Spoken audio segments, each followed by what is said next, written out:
Table 1 compares the actual receipts for fiscal year 2024 to the newly revised estimate for fiscal year 2025 and the newly issued initial estimate for fiscal year 2026. And Table 2 compares the previous estimate for fiscal year 2025 to the newly revised estimate.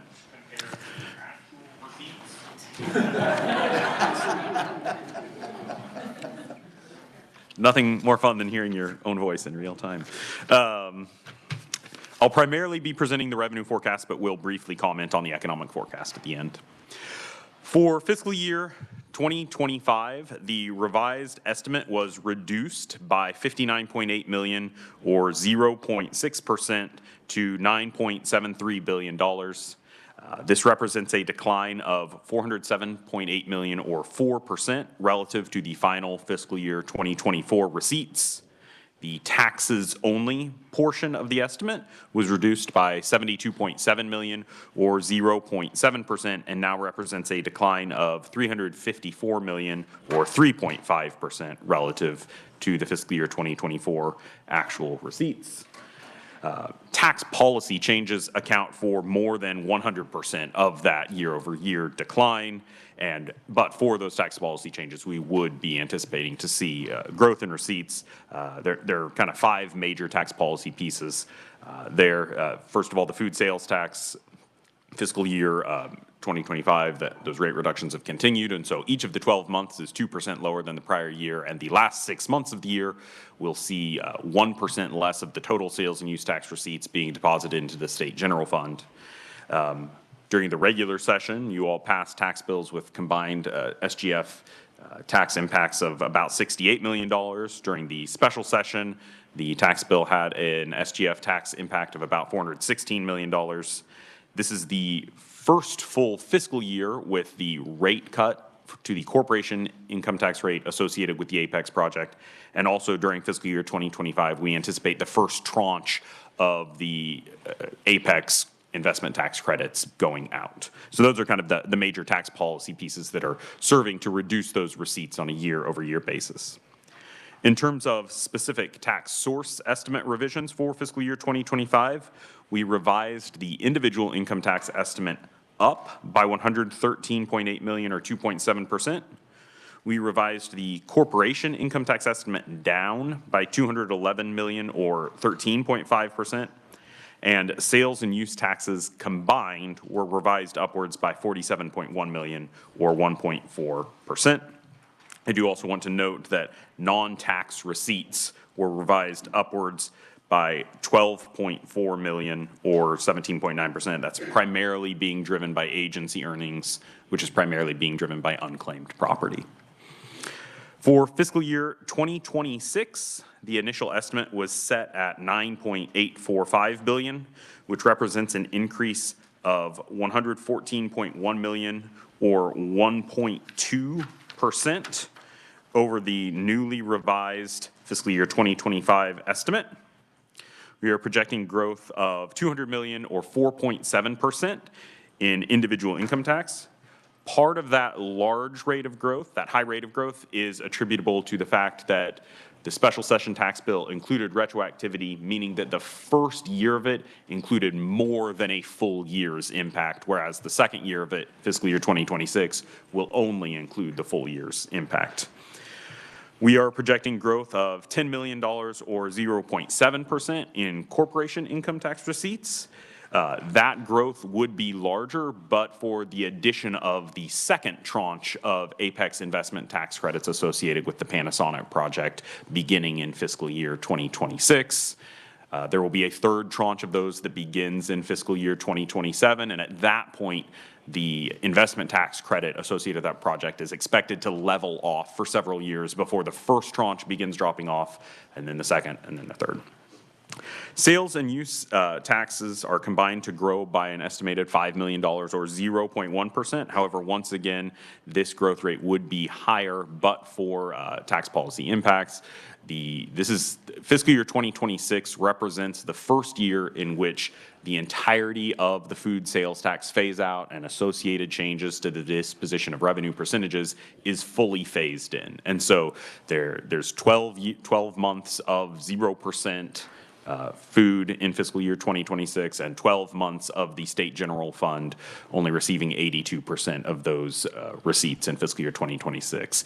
Every year from the enactment of that law up through 26, it's kind of been stair-stepping its way up in terms of the full fiscal impact of that policy on the state general fund. But at that point, that should level off and we should return to kind of normalized growth rates in sales and use taxes. That being said, sales and use taxes, their normal growth rate is, of course, slower than the economic growth rate at large. That's because of the continued shift in the economy, and this is a long-term shift, it's certainly not a recent trend, from goods purchases, which are by and large taxed, to service purchases, which are by and large untaxed. And not only is the economy shifting that way in real terms, but also in recent years we've seen inflation tend to be higher on services than goods, and we expect that trend to continue into the future. The other thing that I do want to note is that we are forecasting a year-over-year decline of non-tax revenue by $99.4 million.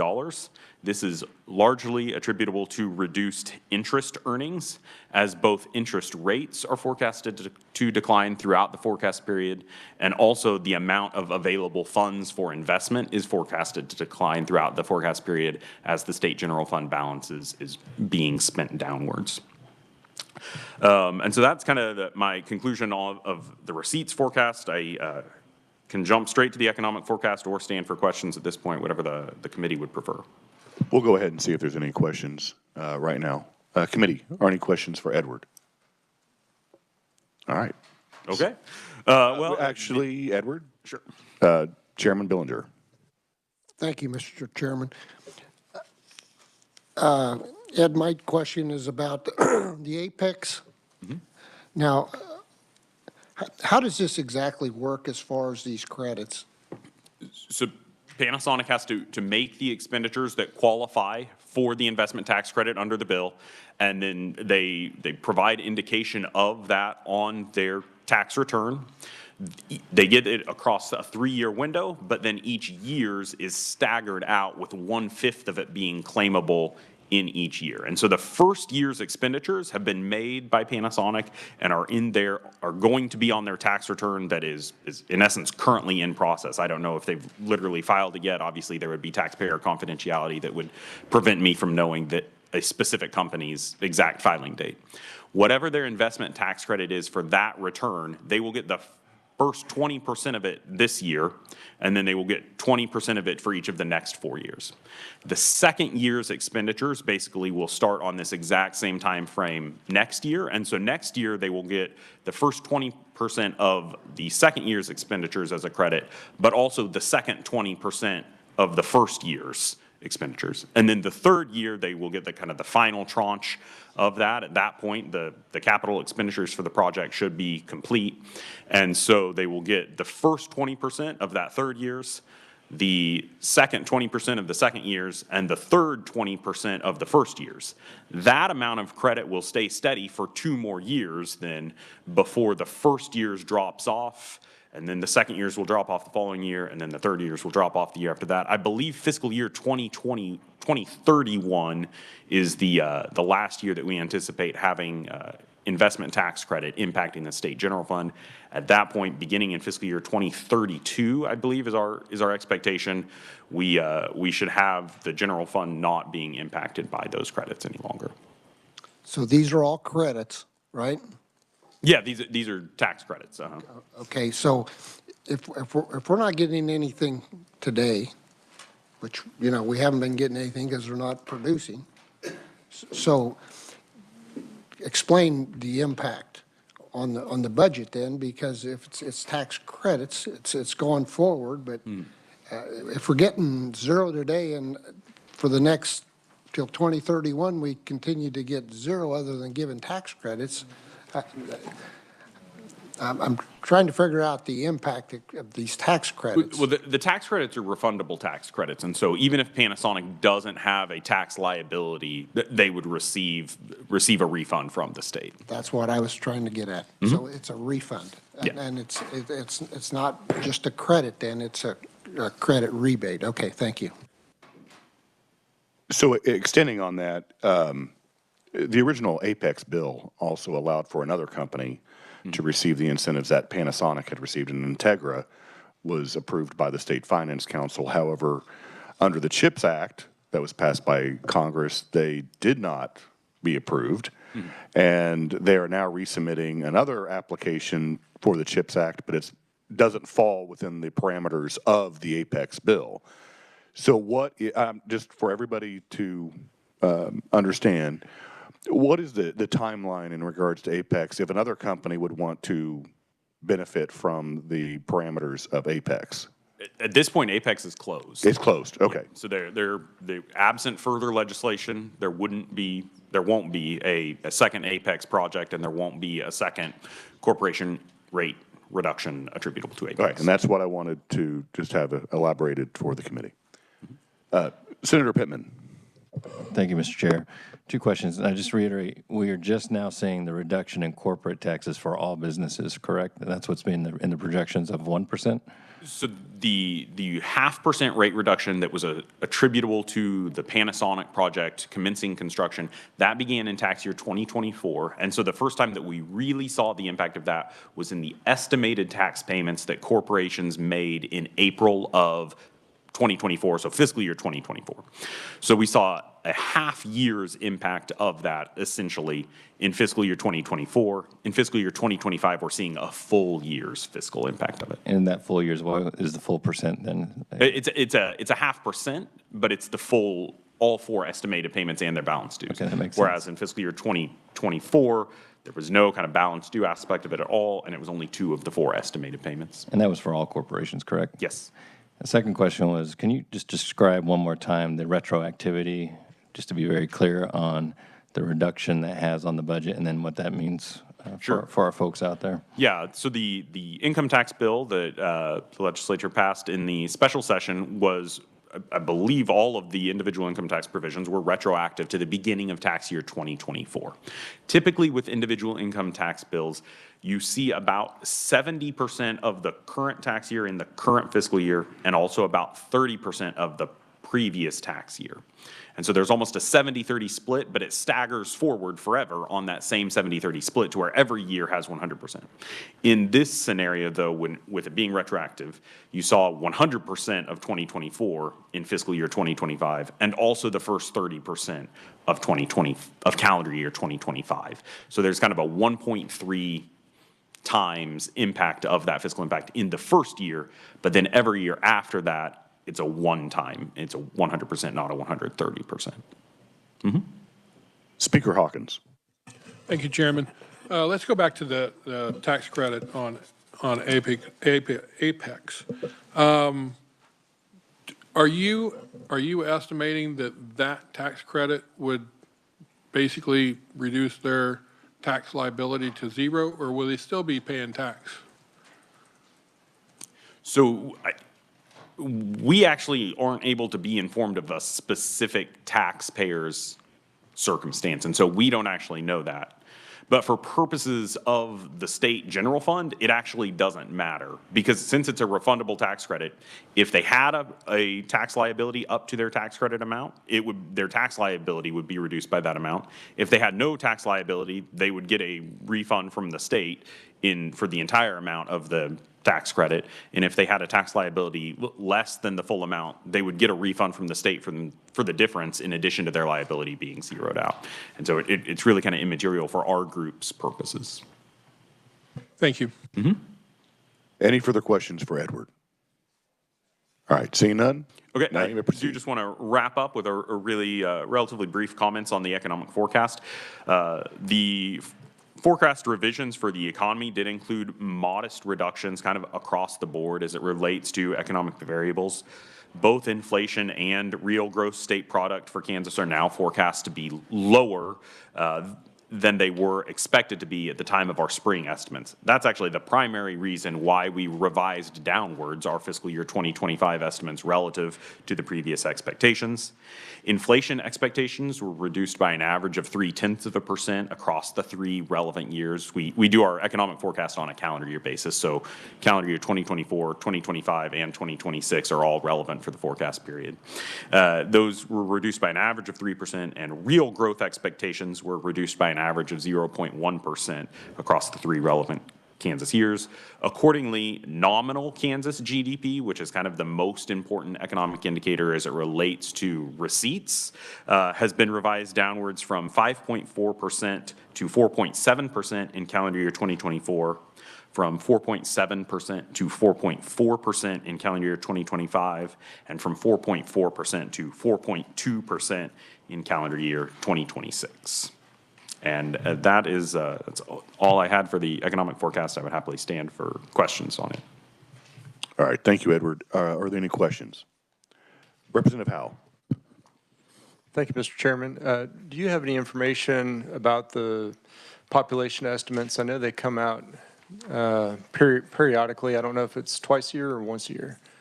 I believe population estimates are just released once a year, and I don't happen to have those immediately at my fingertips. We can track those down for you, the most recent changes to them. Okay. I'd be interested to see if there's any trend lines county-wise or regionally, and so thank you. Senator Billinger. Thank you, Mr. Chairman. Eddie, what about employment and unemployment? How does that look? I believe within the long memo, we do include our forecast for the state's employment circumstance. You can see that we forecasted a statewide unemployment rate increase from 2.7% in calendar year 23 to an average of 3.0% in calendar year 24, which is the same as what we had previously forecasted. We are forecasting that to rise to 3.4% across calendar year 2025, which is up slightly from our previous forecast of 3.2%. We are then expecting that unemployment rate to drop down to 3.3% in calendar year 2026. And so we're kind of forecasting a pretty steady employment situation throughout the state. Do you know how many people are employed in Kansas at the present time?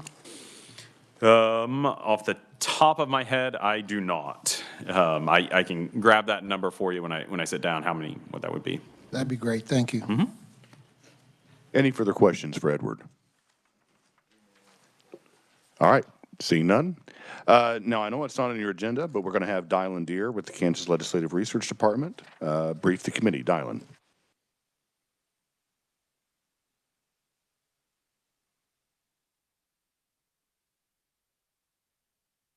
Good morning, Mr. Chairman, members of the committee. Sort of piggybacking off of Eddie's review of the consensus revenue estimates, at the same time that we do those CREs, we also update our 5-year profile. So you should have a copy of the 5-year profile in your materials before you there. Just one page, only on one side. Hopefully this won't take too long. So if you look at the FY 2024 actuals, okay, and I'll note that this profile is built off of last year's approved budget. Okay, so it does not incorporate any of the changes that we have been discussing for the past 3 days, and that are coming in as part of those agency enhancement requests. Of course, most of those don't get implemented, so it probably would not be an accurate or reflective profile. So this is really built off the last approved budget. So if you look at the 2024 actuals, the beginning balance in that line 1 is $2.4 billion. Okay, then you have the actual receipts. You have approved expenditures of $9.4 billion, leaving an ending balance in line 23 of $3.2 billion. At this point, receipts are in excess of expenditures, and so that means that balance is growing to the tune of about $800 million in the FY 2024 actuals. If you look at the 25 approved budget, Then you start with that $3.2 billion in line 1 as the starting balance. And with the additional revenue, with the updated receipts, you get about $13 billion. The approved expenditures are $10.6 billion. In line 13, that's reappropriations. That's $619 million in SGF reappropriations, which are added to the approved budget. And then this profile incorporates both the education and the human services consensus caseloads. And so that's just an assumption made here. Of course, you have not made that decision yet to adopt caseloads one way or the other, but for planning purposes, we went ahead and put them inside of this document. And so in 25, that deletes $22.7 million for human services and it deletes $121.4 million for school finance. The large reduction in school finance is really sort of a hangover from last year's bill, just because of some like property tax policies that were put in there but not eventually implemented. That results in an ending balance of $1.9 billion, and that means you have, if you look at line 27, expenditures in excess of receipts to the tune of $1.3 billion, and so that is drawing down the ending balance in FY25. If you look at FY26, again, we don't really have an approved budget, but what we're really doing is we sort of carry forward the previous year's approved budgets, and then we make some adjustments on top of that. So you see that 1105.9.5, which is the number from line 20, becomes the new number in line 12. Then we have a negative expenditures of $1.1 billion, and that's two factors that are going on there. First, we back out all those reappropriations, because those are considered to be one-time new approved expenditures. We take that out. And the other $500 million are one-time costs that were approved in FY 2025. So there's a variety of projects that were determined to be one-time. So of course, since those are non-recurring, we go ahead and draw that out of the ongoing costs. And then we have human services caseloads being added in at an estimate of $72 million, and school finance at $182.8 million. The inline 17, 18, and 19, those were appropriations that were already made for FY 2026 in various like appropriations bills. So there's a couple, in a couple of very specific cases, the legislature does get in there and make some additional appropriations in the out years. And so we're reflecting those in those lines. And so that leaves you an ending balance of $1.5 billion. And that means we're about $416 million in excess of available revenue. So that's, again, drawing down the ending balance. And then I'll just carry that forward. If you look at line 27 over time, 416, 464, 436.9, 423.4, and each one of those projected forward cases and that's assuming a steady state economy. So we're not assuming any kind of recession or any kind of additional like boom growth or anything like that. It's just assuming a sort of a steady state is what Eddie and I put together for our revenue estimates in the out years. And that's what that does result in. We also do carry forward those human services caseloads at 100, 115, 120, or 115, and 100.2, 111, 112, 113. And obviously the school finance formula will be looked at between now and FY 2029. But we just sort of assumed with the historical growth that we've been seeing for the last few years, just to kind of create a baseline to build things around. The other item I'd like to bring your attention to is line 25. That is the budget stabilization fund balance. This is not included as part of that ending balance in line 23. It's considered to be a separate line item. Although technically, there is statutory language that says that the budget stabilization fund is considered part of the state general fund ending balance for calculating the statutory requirement of the 7.5% ending balance requirement. So just that's kind of like out there, but frankly, we could always keep it separate because that would require special legislative approval to expend from that budget stabilization fund. And so what you're seeing there is $1.7 billion, $1.8 billion, $1.8 billion, $1.9 billion carrying forward, and that's just interest revenue getting deposited into that budget stabilization fund. The transfers, any additional transfers to the budget stabilization fund were suspended in the current fiscal year. There is no specific mechanism for the deposit of monies into the budget stabilization fund. That's sort of reapproved through the appropriations process each year. But historically, the way money gets in there is either through a dedicated transfer. In other words, the legislature will say, go put $500 million into that fund, or 50% of receipts in excess of estimates. So if the consensus revenue group's estimates were like $10 billion and we brought in $10.5 billion, then $250 million would be deposited into the budget stabilization fund in those circumstances, but that is not in effect in the current fiscal year. That was suspended due to the substantial balance inside of the budget stabilization fund. This does bring the budget stabilization fund largely in alignment with National Association of State Budget Officer recommendations, which is around 20% of annual expenditures. So it sort of gets it pretty darn close to that number that you're looking at for the recommendations from other organizations as far as what that balance should be. And with that, I would stand for questions. All right, thank you, Dylan. And that was the reason why we had Dylan added, so we can go through the profile of what the profile looks like for the next 5 years. And as you can see, after going through all these enhancements from the agencies that we have looked at in the last 2 days of meetings, we are below receipts. And so we need to be very cautious when we are constructing and putting the budget together and looking forward in the next few years, because if we're looking at any type of, the discussion we had it yesterday in regards to property tax relief or any other type of tax policy, we need to be very careful because we are below our receipts in regards to state. Also, in regards to the budget stabilization fund, as I mentioned yesterday in some of our discussions, Chairman Billinger and I, and also Minority Leader Sykes were at a meeting in New Orleans last week, and we were talking about how during the pandemic, states had actually bulked up their rainy day funds or their budget stabilization funds, and Kansas was one of those. Actually, when we approved the budget stabilization fund, I think back in 2015, we had a zero balance, and then now we're sitting at nearly $1.8 billion. However, if you factor in the daily spending of the state, that's only 58 days if we were having to access that if we were in a recession. So we need to be very cautious. And I know yesterday I got a little heated about some items that were added in regards to the Kansas State Fair, but that we need to.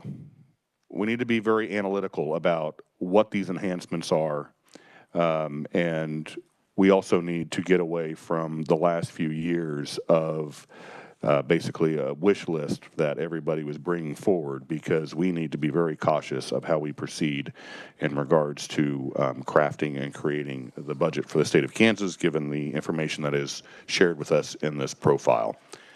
Representative Helgerson. Well, I'll echo those same words the chairman said, and everybody should understand why my rant yesterday, because I saw what the figures were doing. And let me ask a question first. And I apologize, I forgot my reading glasses. On line 21, in red, it has a 7.2%. All of your projections in the out years requires us to match the 7.2% reduction in is that 26? Yeah, 26. Is that correct? Well, so all you're really seeing in line 21 is a comparison of the line 20 to the previous fiscal year. And so what you're getting in line 21 is you're showing that big negative adjustment that is stemming from line 13, which is deleting one-time spending and reappropriations. So that draws down that expenditure level. So you see a one-time decrease. And then if you look at 27, 28, and 29, and that 2%, 2%, 2%, that's human services caseload and education growth occurring inside the budget in each out year. There's going to be a lot more up and down in the budget than what we're seeing here. This is really just a planning document to sort of give people an idea what's coming forward. Representative Helgerson, may I interject real quick? So Yesterday, we saw it more in some of the budgets than we did in the meeting that we had in November in regards to the reappropriations. And we had some agencies that had a reappropriation amount, but then yet they were asking for state general fund to cover something that was either federally funded or they didn't know if the reappropriation was going to happen in the prior year. Is there any way to have a document crafted of all the agencies that have a reappropriation? We have that document, so we typically distribute it during the regular LBC meeting, so that should not be a problem. Okay, I think that'd be prudent for us to look at and seeing what the reappropriation amount is year after year, since we had agencies saying, oh, we don't know if we're going to have a reappropriation in the next years, but we want to have this money because we still want to have this funded. But periodically, they've been having the reappropriation that covers that amount. 3 years or 5 years? 5 years. We can do that. Representative Helgerson. I appreciate those comments. I'll just follow up and just say, all of this is predicated on that we're financially responsible, which in my mind, we haven't been over the last few years. If we are not, if we do not change the direction that we're heading, we will not be at $152 million ending balance in the third year of this. We'll be in much worse shape, and we'll be trying to come up with additional money just to fund basic government. So we ask our constituents to do this all the time. You got to tighten the budget, and now we have to do the same thing. And it's across the board everywhere. So keep that in mind. Representative Howell. Thank you, Mr. Chairman. Dylan, do you have a similar profile that would give us information about state indebtedness, whether it's, I believe KDFA has some things regarding the universities, but I think it'd be helpful to know how much some of our state agencies or universities are spending on servicing debt. Certainly, we have that information. KDFA does publish an annual debt study report that shows the total indebtedness of the state and any new issuances. And we also have a report on all the debt that's outstanding and whether it's special revenue funded or state general funded. There was quite a bit of debt that has been retired over the past 3 years. The legislature made the choice to go in there and sort of retire that debt because those are one-time costs. And that's some of those reversals that you're seeing in this profile for that negative number is that one-time debt being retired, which of course would be a one-time cost in the previous fiscal year. Thank you. Speaker Hawkins. Thank you, Mr. Chairman. This profile actually is eye-opening, and I hope everybody takes it to heart because, quite frankly, I agree 100% with Representative Helgerson in that we have spent a lot of money over the last several years, not just the last two, but I guess go back to 2020 when money started rolling in, or 21, we spent it.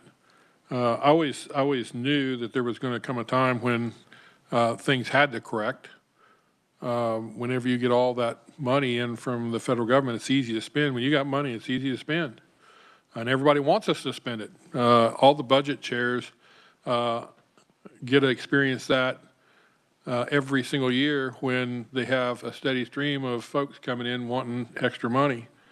I do think that that was one of the reasons why we wanted to do this and really take on a better, more comprehensive approach to our budget, so we really look at this going forward. Those budget committees, those budget chairs are going to really have to dig in, because I agree, we don't know what's going to happen, and there might not be 152. We may be back in 29 to a place where we're not even close to 7.5%. So we've spent in excess for several years now. Now it's time for us to right the ship, which is a part why this committee is here and why the budget committees are going to have to do such a great job of budgeting compared to what we've done in the past. Everybody has their own priorities, and their own priorities are more important than anybody else. You know, we look at the tax exemptions that we have. We got, Dylan, how much tax exemptions do we have now in the books? 8 billion, 9 billion? So I would actually turn to Eddie to answer that question. Edward?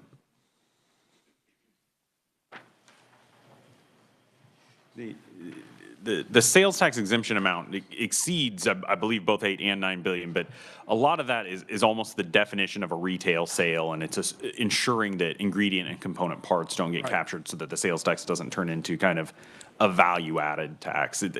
Winnowing it down to what people actually think of with a sales tax exemption, it's a lower number than that, but I can do that winnowing for you. It's actually a lot lower than that because Representative Williams and Timish and I took on that task.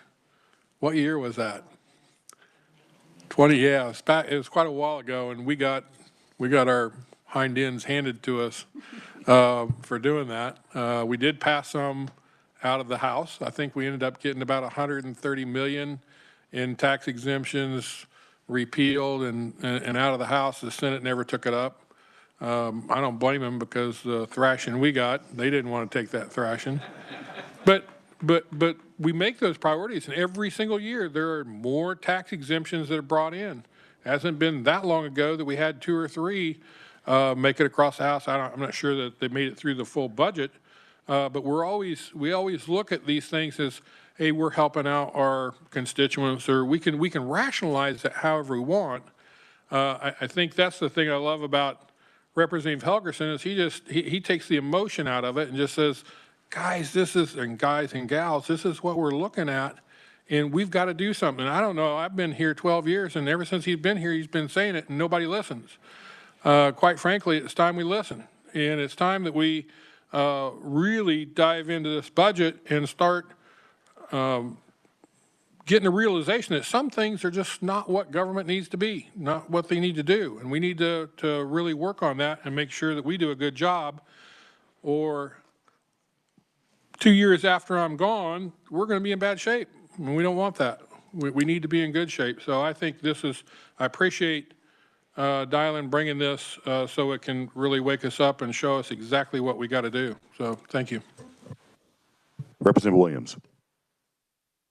Thank you, Mr. Chair. And I would love to see a pause on sales tax exemptions, and that until we can set some sunsets and some parameters around them. But I want to go to the item about item number 13, reappropriations and one-time expenditures. I just want to focus on the one-time expenditure aspect, because that's the thing we hashed over and over and over in committee. Is it really a one-time, or do we see it year after year after year? So with that question, or with that premise, we have a gap of about 400 million from 25 to 26. Give us an idea of what's reflected in that 1 point, and perhaps what amount will we just see back again? It is going to get carried over. It's not going to be a one-time expenditure. Do you have any concept of what percentage of that are we kidding ourselves we're going to see again? That ask will be back. Dylan? So, Mr. Chairman, there are items that are in this one-time list.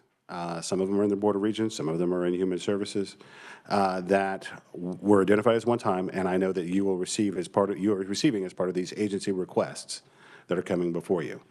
Couple $100 million worth of those are inside of this. We've tried to identify those whenever possible with that OT identifier on the budget summaries, so you just sort of call those out in those cases. And try to explain like when those sort of programs started. Yeah, so there's a couple $100 million of things that are being backed out as one time, but you are seeing in your request that are requested to be ongoing.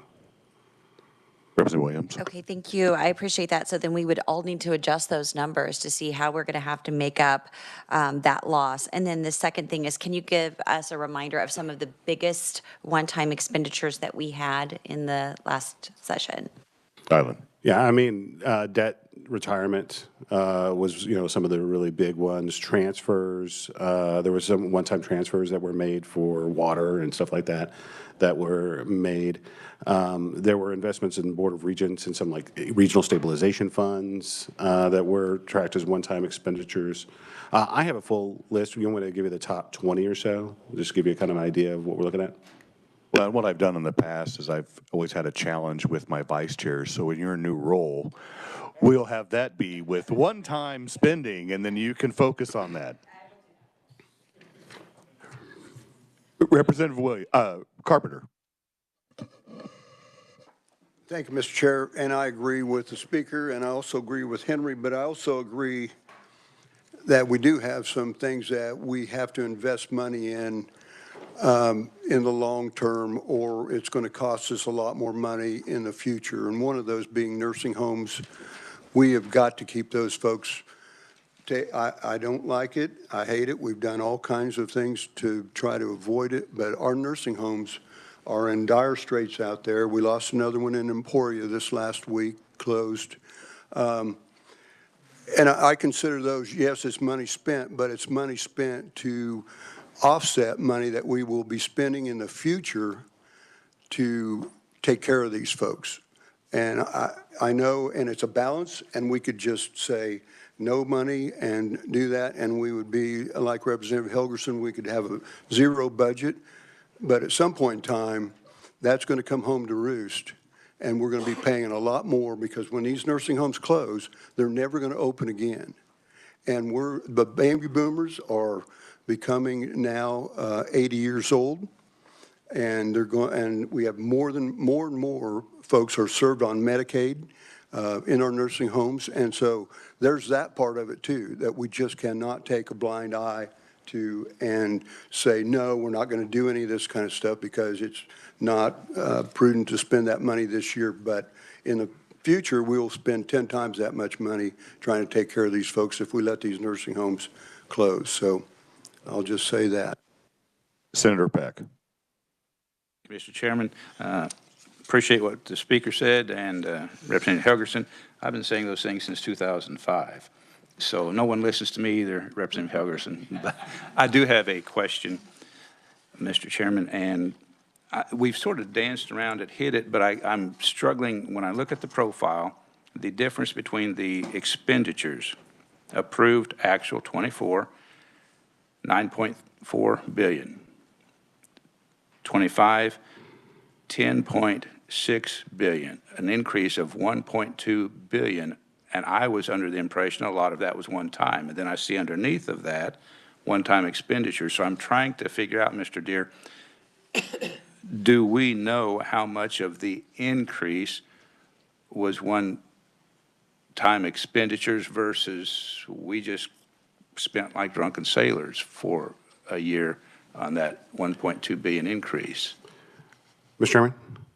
So the growth, of course, 9.4 to 10 is about $1.2 billion of growth from one year to the next, disregarding reappropriations.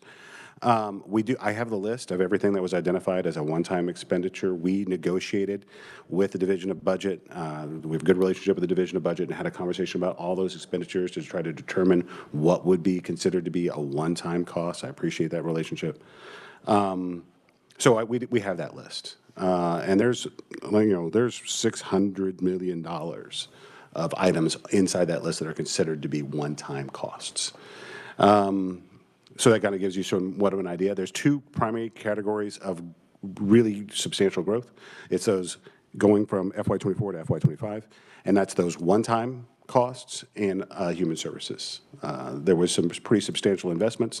I'm not making any kind of judgment anyway, whether good or bad or indifferent, but there were substantial investments on reduction of like the waiver services, wait lists and stuff like that were made last year. And so that's the other area which you're seeing some of that growth that's occurred. The one-time expenditures underneath is reappropriations or reappropriations and one-time expenditures. I'm sorry, but I'm trying to follow here because the growth that was one reason there was no way I was going to support the budget last year when I saw the difference between fiscal 24 and fiscal 25 expenditures. I was never told or was able to understand, okay, this amount is one time. Okay, I got that. I have no problem with paying off debt. It's a good idea. But so I guess if we could get that list, Mr. Chairman, that might help me understand, because I've never been a supporter of the budget. We've never controlled spending since 2005.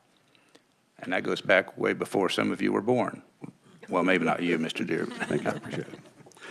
Okay. With the permission of the chairman, that list is, Yes, we can have that list provided. got- Representative Helgerson. Well, I wanted to first say thank you for those kind words. I think they were kind words that I heard. You know, Will and I, we're actually real good friends. And we argue like cats and dogs at times when we were in the appropriation committee, because his budget has increases for several. And he was hamstringed because he couldn't reach other budgets in other categories and other subcommittees and say, I'm sorry, that priority of putting in $10 million for X agency, and I won't name it, that may be a priority for that subcommittee, but it's much more important to put money in for nursing homes. We sometimes get hamstrung by the idea that we all want to protect our own different budgets. But I've come to the idea, or not the idea, but to the conclusion that we have to set priorities. And the first thing we have to set is what's our bottom line that we can, or our top line that we can spend. And if Will wants to put in money, Representative Carpenter, I'm sorry, if he wants to put money in for nursing homes, and I agree, that is one of the top priorities, then it comes out of, we can't add in money for whatever other social program that we're going to start, because we know that there's a need out there. We have to say, no, you can't do it. Or we have to reach into the, this will give me even more trouble, Department of Commerce and say, I'm sorry, you can't spend that money on this program because I need it to take care of the elderly people. And we have to think in those kind of terms and get a handle on this budget. So Representative Carpenter has one of the toughest jobs, and Brenda Landwehr had the job before, I think, or previously. I had the job back in the 90s. David Miller had the job, who was more conservative than me, if you can imagine, and he came out a moderate after running that. I totally agree that some of the subcommittees are harder in making decisions, and we can't control their budgets. We just have to take care of the sick and the frail. But at the same time, then we have to decide, then maybe we don't put money into, my pet peeve, a new building, or expanding the space for all of the agencies out there. So keep that in mind as we go through this process over the next week, 10 days, because that's what's on my agenda. Senator Pittman. Thank you, Mr. Chair. I think the Senate did a really good job last year of looking at each of these line items, and I'm sure the House did as well. We were through a lot of the investigation, and there were a lot of options here. I'm not going to sit here, when we look at this negative 1 billion, I guess you could say, in 2026, that's actually reducing the amount of reappropriation. You have to look at the total adjusted expenditures, which is actually lower in 2026 than it is in 2025. So we have to be clear, that's a negative. That means it goes away. Those are one-time expenditures because we had money from the federal government not making us pay our share of things for Medicaid. So we had some one-time money to expend. And I think we had some good choices. We got debt down. We got debt down to Representative Howe's point. We actually reduced a lot of that debt, but we also made choices not to pay down other pieces of debt so that we could, still have that money to spend on other projects that came in at the end of the session last year, which we all know how that happened. So, we can be angry about the one-time expenditures, But those are good things because it takes the debt away from our future generations. We fell back into that trap on a couple of our projects last year. We didn't pay them down with one-time money that we had, that we could have spent here because we do have a big budget stabilization fund. Instead, we chose to bond some of those projects and things like, and there's no disrespect to the KBI, but they had proposed a big facility. And same thing with the Department of Corrections, where we have some crumbling infrastructure. We have deferred maintenance across each of our schools out there, universities, that I think wisely our chair pushed for to have some one-time expenditure money put into that so that we are not spending money that we don't need to spend on that deferred maintenance and actually causing ourselves to spend more. So, you know, spending down this money in one-time ways is actually a good thing in many, many ways, I think, from a budget standpoint, especially when we have taken on so much debt for the future generations. So, you know, I'd advise us to take that approach and really look at what's a one-time expenditure that continues, gets us into a sticky situation where it goes on, versus one that takes the debt away from our future generations. Thanks. Any further questions for Dylan before we move on to education consensus caseloads? The only thing that I would say is this is telling as far as the profile, and this is, as the speaker mentioned, this is the reason why this committee was comprised, was to look at all of the enhancements that the agencies and the departments had submitted to the governor and then also to us in regards to what they want in the subsequent years. I'm actually, he and I had a conversation a couple weeks ago, even before the new budget chairs were named in regards to the House. And we're going to have a challenge with those budget chairs.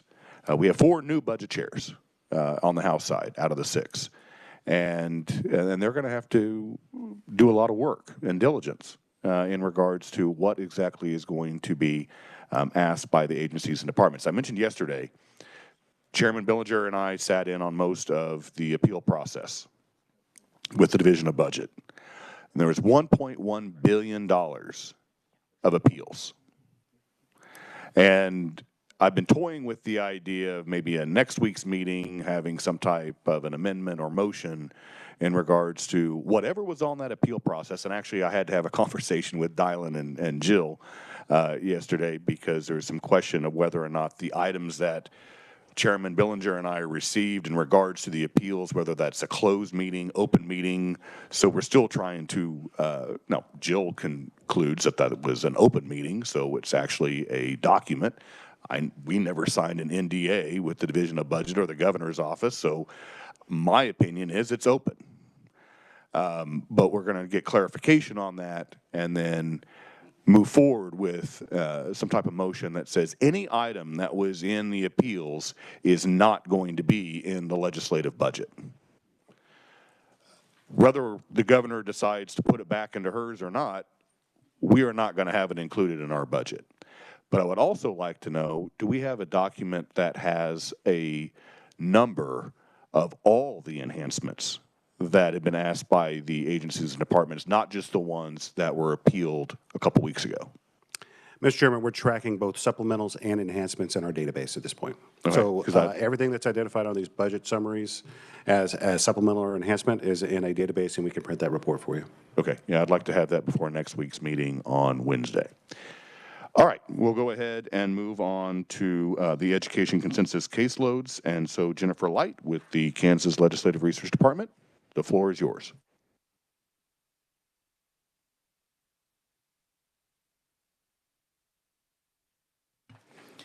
Good morning, members of the committee. Jennifer Light. I'm the fiscal analyst that covers the Department of Education's budget, along with several others. In front of you is a yellow 11 by 14 page. This is the fall 2024 education consensus estimates. It also covers the change from the approved amounts from the budgets in both the spring and the special session. The education consensus meeting happened on November 5th. Before I begin talking about the changes, I just want to point out that the estimate does include impact from policy changes from legislation, including the changes for enrollment to current year, prior year, with an exemption carved out for school year 24-25, having the option of the arithmetic mean of the prior year to two preceding years, and the adjustment for the residential property tax exemptions moving up to $75,000. There's also changes in virtual state aid and a couple of other changes, but I just want to point out that those are included as part of how we came to the education consensus. So the document shows estimates for fiscal year 25, 26, and 27, along with the difference between fiscal years 25 and 27 all the way over on the very right. The top section of it does cover the major components of state aid, and the bottom section covers the total amounts for SGF and all funds. Mr. Chair, I'd be happy to go into each of the major categories, or if you would prefer, I can go just talk about the overall and. Go to each category, please. Yes, sir. So starting in fiscal year 2025, the base aid for student excellence, which is the base amount for per pupil, is for fiscal year 2025 remained at $5,738. We finalized that in the spring to make sure that schools know how much money that's going into the base for the next year. The adjustments for fiscal year 2026 moves to $5,611, which is an increase of 4.3%. As you know, it is increased by the CPIU Midwest now, and so the education consensus team had that it was a 4.3% CPIU Midwest. This is slightly less than the spring estimate, which had it at 4.5%. And for fiscal year 2027, which this is the first time we are doing fiscal year 2027, so it is the first time you will be seeing numbers for that fiscal year. It will be $5,762, which is an increase of 2.7% above the fiscal year 2026 amount. For state foundation aid in its entirety for fiscal year 2025, we're looking at $3.7 billion, which is a decrease of $180.3 million, or 4.7%. Fiscal year 2026, we're looking at $3.9 billion, which is a decrease of $222.6 million from the appropriation for 2026. And fiscal year 2027, we're looking at $4.0 billion, which is an increase of $104 million from the fiscal year 2026 numbers. The decreases in 25 and 26, as Dylan said, are mainly due to the fact that during the 2024 legislative session, we included higher appropriations for SGF under the assumption that there would be a property tax exemption bill come through. When the special session had the discussions about residential property tax. Let me make sure I speak that correctly because that could cause some confusion. Residential property tax exemptions, it was for a lower amount than the amount we were estimating during the budgeting process. Additionally, the special session included a transfer from SGF to the school district finance fund. So there was a transfer that occurred on top of the SGF appropriation that happened in the spring legislative session. We have added that line for the transfer from SGF to the SDFF as part of the state foundation aid lines, so you can see the amount that we are estimating as the transfer going forward.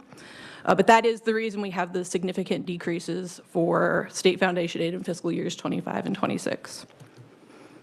Mr. Chair, would you like me to stand for questions on each of the sections or continue? All right, thank you, Jennifer. Let's hold for questions right now. Are there any questions for Jennifer? All right, seeing none, go ahead, proceed. Thank you, Mr. Chair. For supplemental state aid, this is also a decrease in 25 and 26. In 2025, we're at $595 million, which is a decrease of $3 million from the appropriation. In fiscal year 26, we're talking about $621 million, which is a decrease of $4 million. And for fiscal year 2027, we're looking at $637 million, which is an increase of $16 million from the fiscal year 2026 appropriation. For special education, we're looking at a slight increase in fiscal year 2025, and this is due to the reappropriations that occurred. In fiscal years 2026 and 2027, we held steady at $601 million. For fiscal year '26, that would be 72% of excess costs and 68.4% in fiscal year '27. We tend to leave flat when we're doing the estimates unless there is a specific addition to the appropriation by the legislature or a stated legislative plan to adjust it. So we do leave that alone as the dollar amounts as far as the estimates. For capital outlay, for fiscal year 2025, we're looking at $103 million, which is the same as what we had appropriated. For fiscal year 26, we're looking at $107 million, which is an increase of $4 million or 3.9%. And in 27, we're looking at $110 million, which is an increase of $4 million from the appropriated for 2026. For capital improvements, we're looking at $208 million for all 3 fiscal years. It is a slight increase from fiscal year 2025's numbers, but we're holding it steady across the board.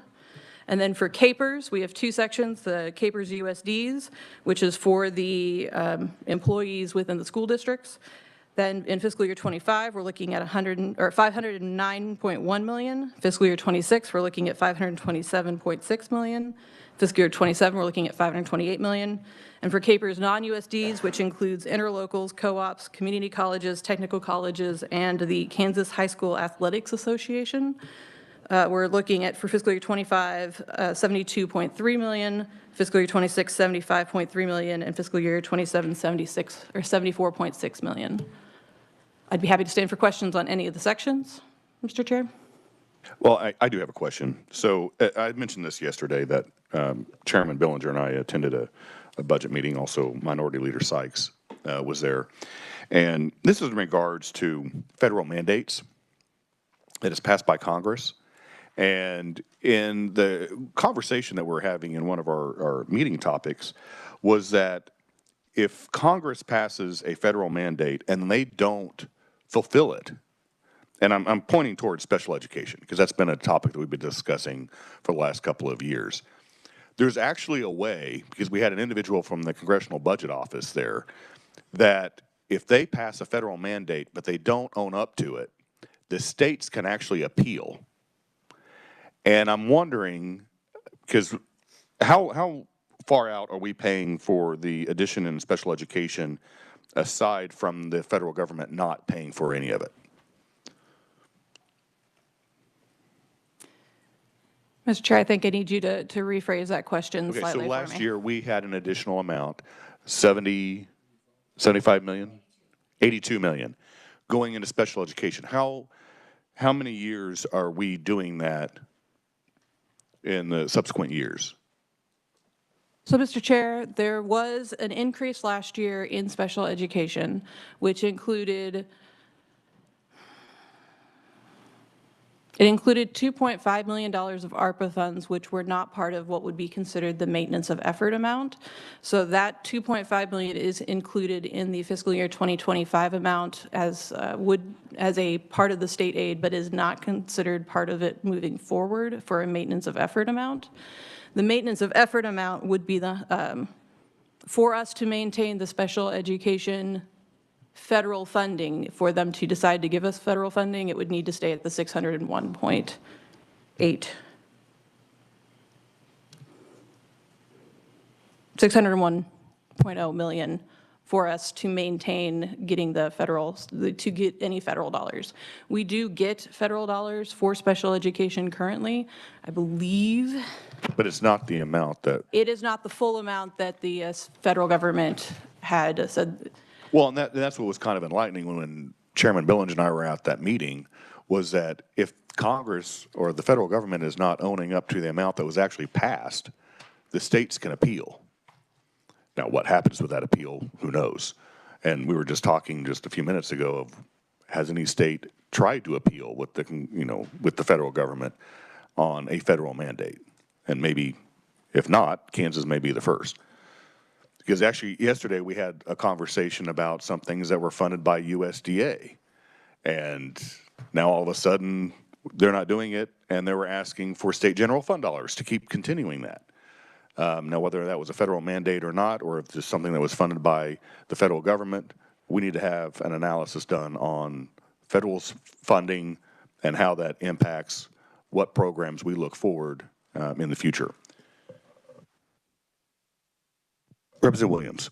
Thank you, Mr. Chair. Just to follow up on that, so what they really originally passed was up to 40%. They're actually giving us about 13%, which is not even close to what they said that they would like to do.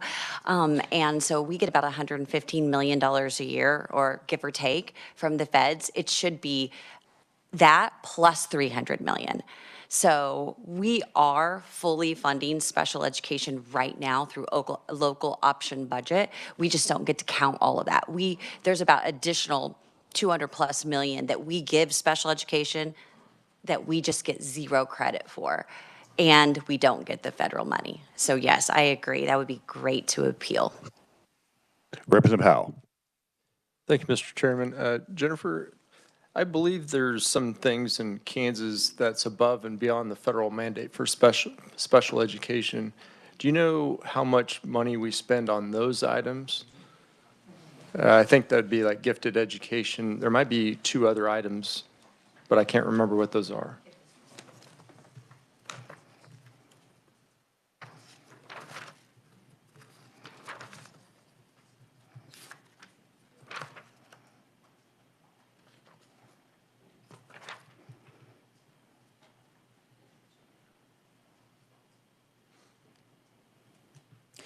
Mr. Chair, so the federal IDEA, Federal Individuals with Disabilities Education Act, does require states to require for disabilities.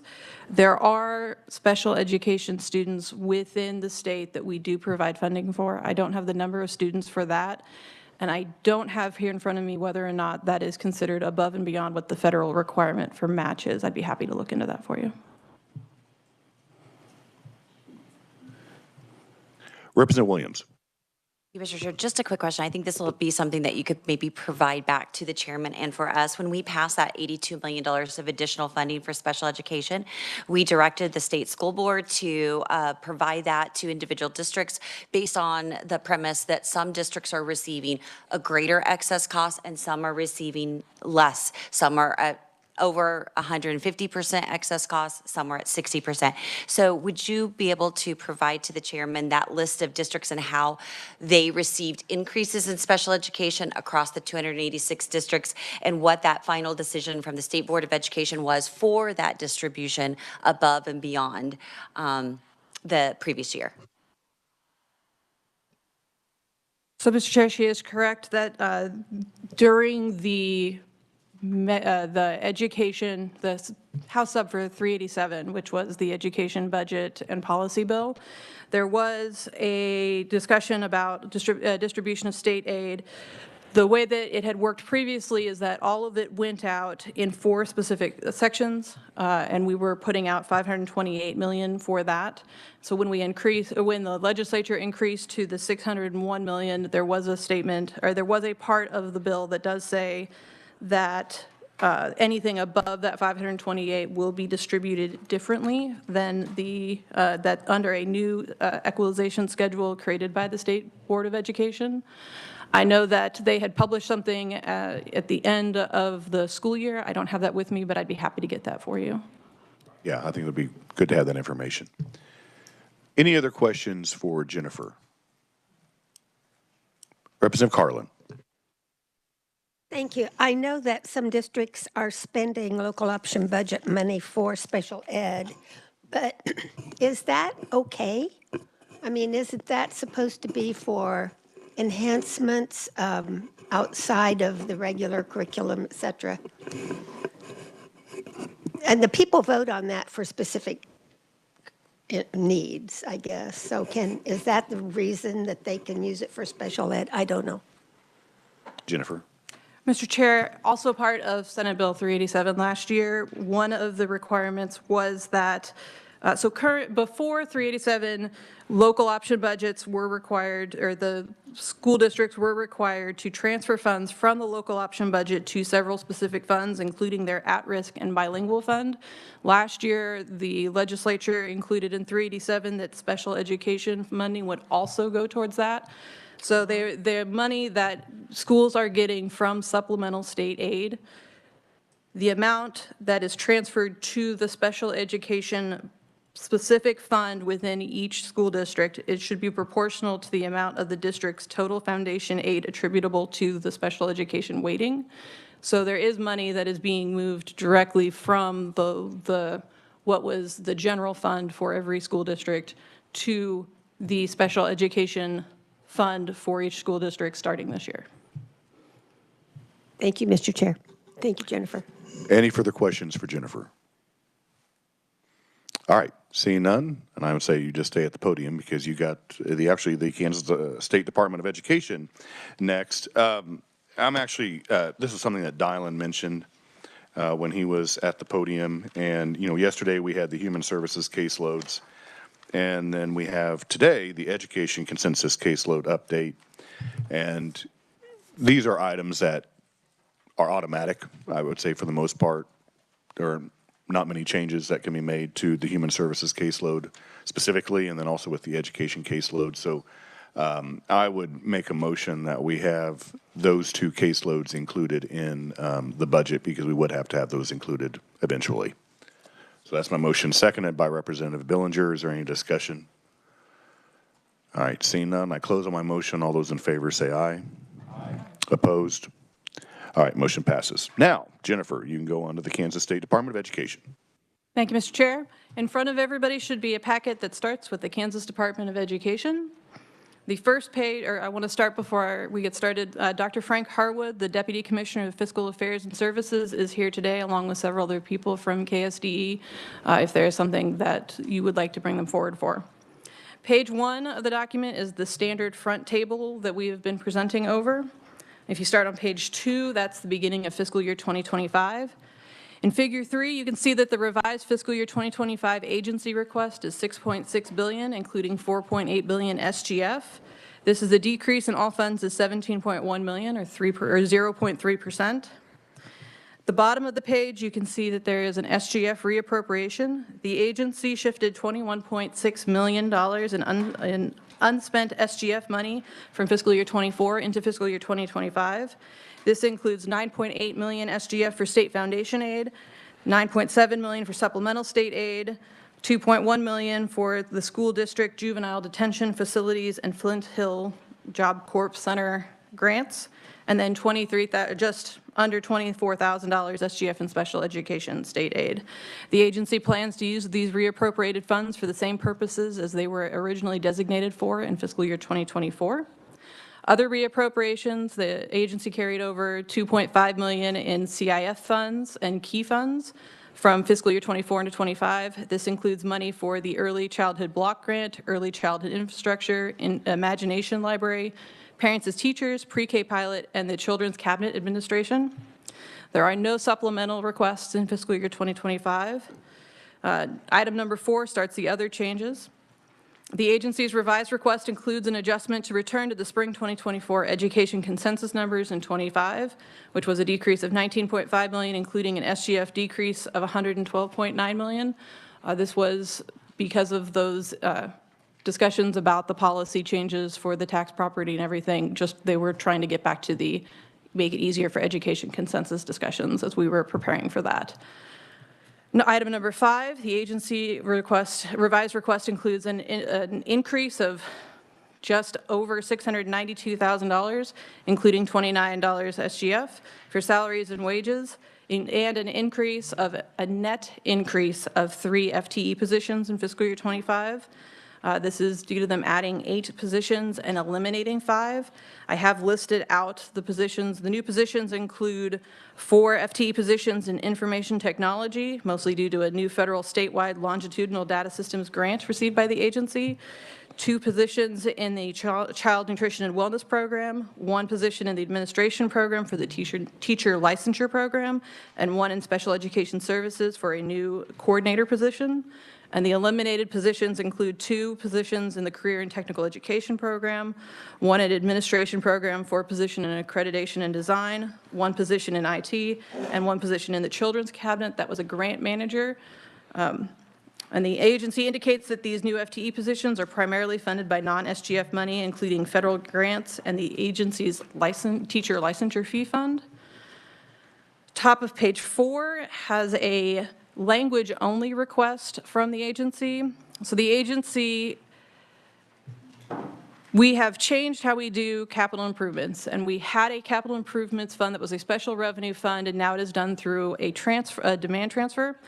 There is a cash balance in that special revenue fund due to a check coming in after the final 2023 payment came through. They're just requesting the ability to move that from that fund to the SGF fund so that it is not just sitting out there. In all other adjustments, the agency includes an additional $1.7 million, including a decrease of $29 in SGF as of some of the all other adjustments in fiscal year 2025. I'd be happy to stand for questions or move to 2026. All right, committee, are there questions in regards to 2025? All right, seeing none, Jennifer? Top of page 5 begins the agency request for 26.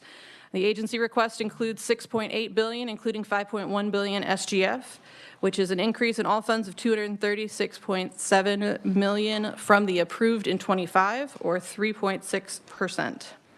The analysis starts on the top of page 6.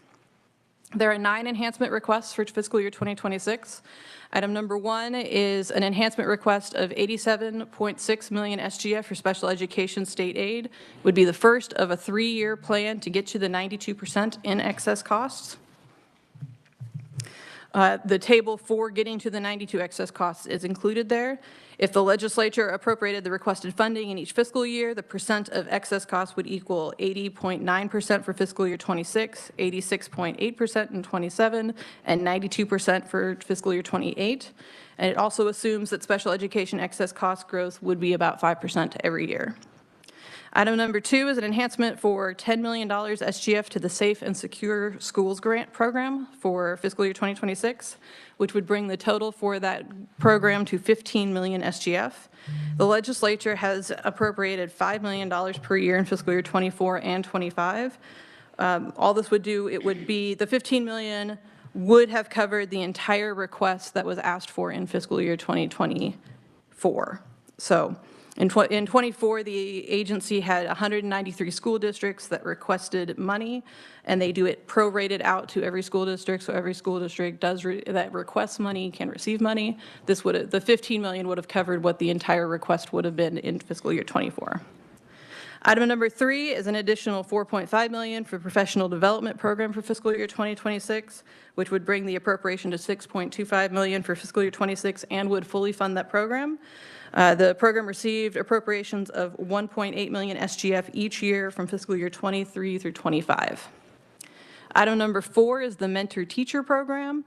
The agency requests an additional $1 million SGF for the mentor-teacher program in 26, which would move the appropriation to $2.3 million total. Absent the enhancement, stipend would continue to allow for $1,000 for each mentor who is assisting a first-year teacher, $500 for mentors who are assisting second-year teachers, and $250 for teachers who are assisting third-year teachers. If the enhancement is approved, a mentor teacher would get $1,000, whether it was a first-year, second-year, or third-year teacher that they were assisting. Item number 5 in the middle of the page 7 is to replace the State Fiscal Recovery Fund E-rate funding. They're asking for an enhancement for $1 million SGF for this.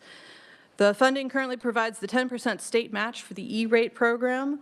Prior to the SFRF doing this, it was SGF money which was providing that 10% match. They're just asking to go back to the SGF.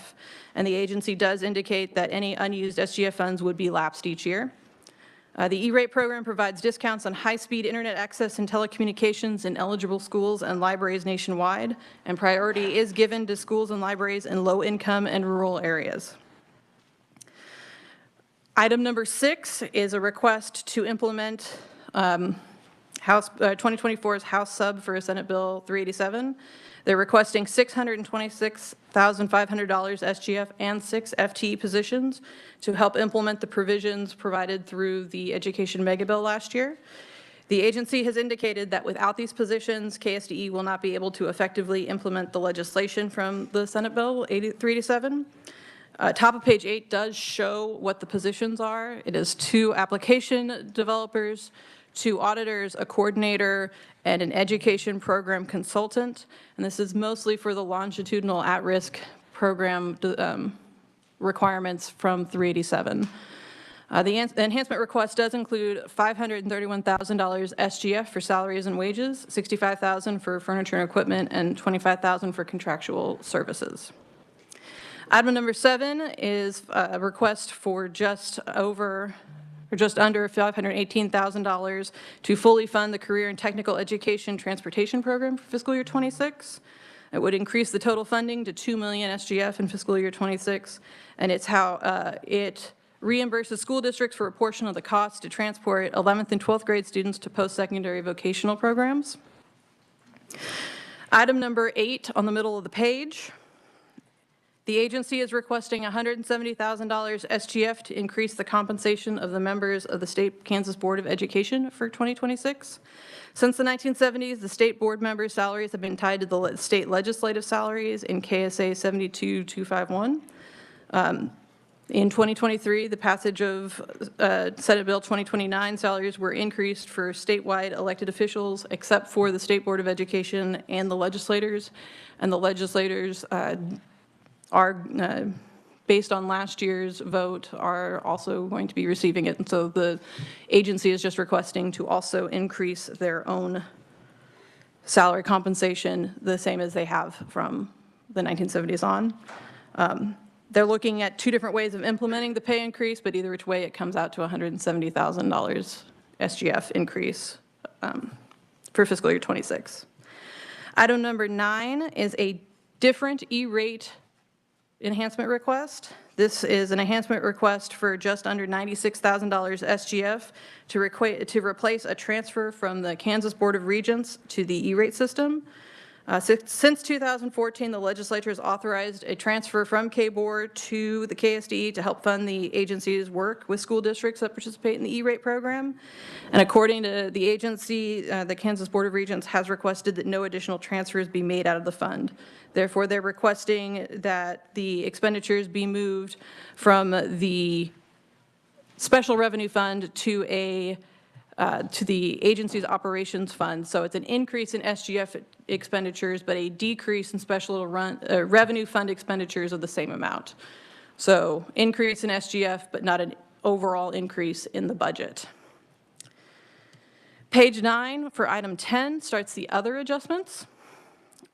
So this also has the state aid return to the spring consensus. The only parts of the consensus that are budgeted from last year's session for 26 are the state foundation aid, supplemental state aid, and special education state aid. We always do that an extra year out so that we have an idea from the consensus going forward in the budget. For state aid and other assistance, the agency's request includes a decrease of $107.7 million, which is mainly due to a expected decrease within the federal funds, including the decrease of ARPA funding, a decrease in the the ESA money, a decrease in CIF funds due to the one-time funding that was provided in 25, and then a slight increase in special education state grants. Item number 12 is an increase of $6.4 million, including just over $36,000 SGF for contractual services, mainly due to an increase in professional fees. And the SGF increase is mainly due to operating expenditures and anticipated to go up slightly in the special education program. Item 13 is an increase of just over $939,000 SGF, or $939,000, including just over $166,000 SGF for salaries and wages and the additional 3 FTEs. These are the same as those that were asked for in 25. They are not in addition to. Again, we compare 26 to what was approved in 25, so we ask for it when the KLRD does the budget, we point it out in both years. So if you chose to do it in one year, it would be this increase. It would not be, if you chose to do it in both 25 and 26, it would not be an additional 3 on top of. So it would not be 6 in 26. It would be the 3 that you had started in 25. The agency also requests reauthorization of the 20 mil property tax levy for fiscal years 26 and 27.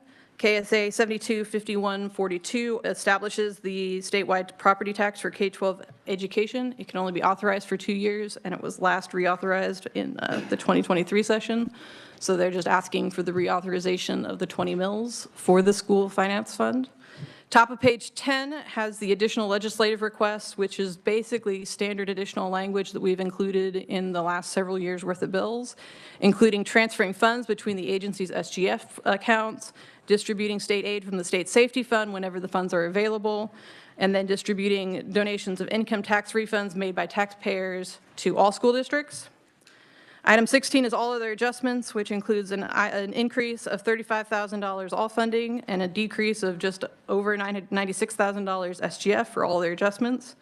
I just want to point out pages 11 and 12 are the standard reference tables. Pages 13 through 19 include special topics, including a breakout of the state operations by program, state aid broken out for each type of state aid that we have, and then a little bit more discussion of the CREs. With that, Mr. Chair, I'd be happy to stand for questions. All right, thank you, Jennifer. Actually, I have a few questions. So the first is in regards to Senate Bill 387. Why is that impacting to have an increase in 6 FTEs? What provisions in that bill is prompting the ask for 6 FTEs?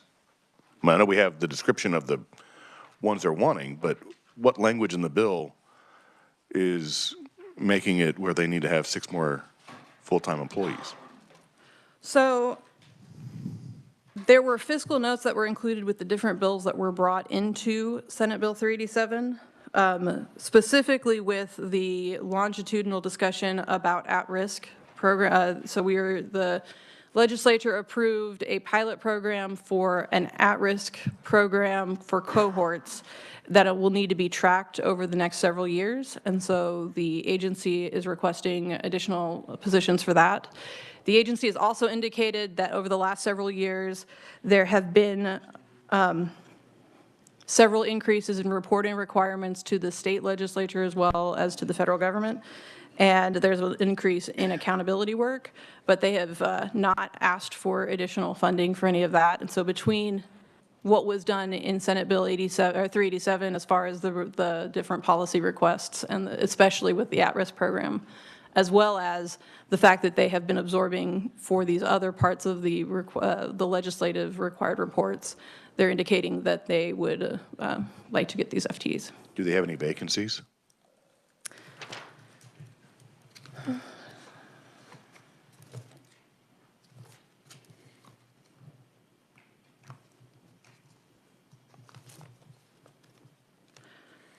So I do not have a as of today date for vacancies, but I can tell you that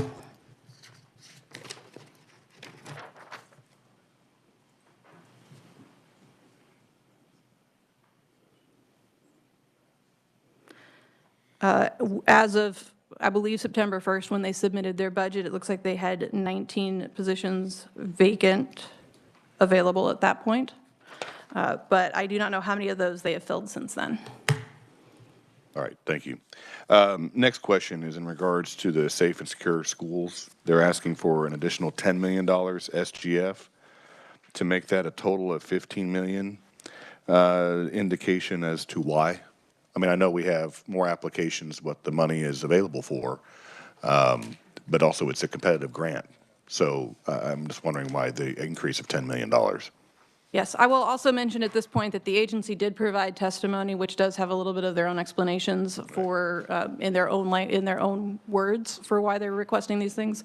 So I do want to point out that they did provide written testimony on this as well for you to be able to look through. The $15 million would have covered the entirety of what so each year school districts request money from the Safe and Secure Grants program.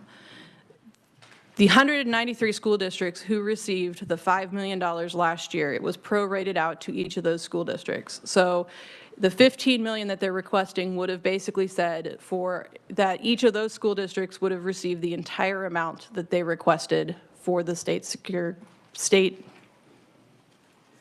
and secure schools grants. So it's not additional districts. It's just saying that instead of prorating, it's just the total amount that would have been if they were able to pay for everything requested within those 193 districts. All right. Representative Hoffman. Thank you, Mr. Chairman, and I was looking at what they had said. So going back to page 7, number 5, so it'd be enhancement 8 on their page, but it's the E-rate enhancement of $1 million. So are we, again, trying to replace federal money that's not coming in? Is that what that is? Jennifer. So it was provided by SGF money, and then it was replaced by the federal money that came in through the SFRF, and so they're requesting to go back to SGF. At one point, it was supposed to be up to 100 megabytes per second for the internet, and they have increased, the E-rate has been increased to 1,000, and so we are continuing to increase the speed across the state. So it was SGF money for the initial amounts. With the SFRF, they were moving it to the 1,000, and they'd like to go back to the SGF. So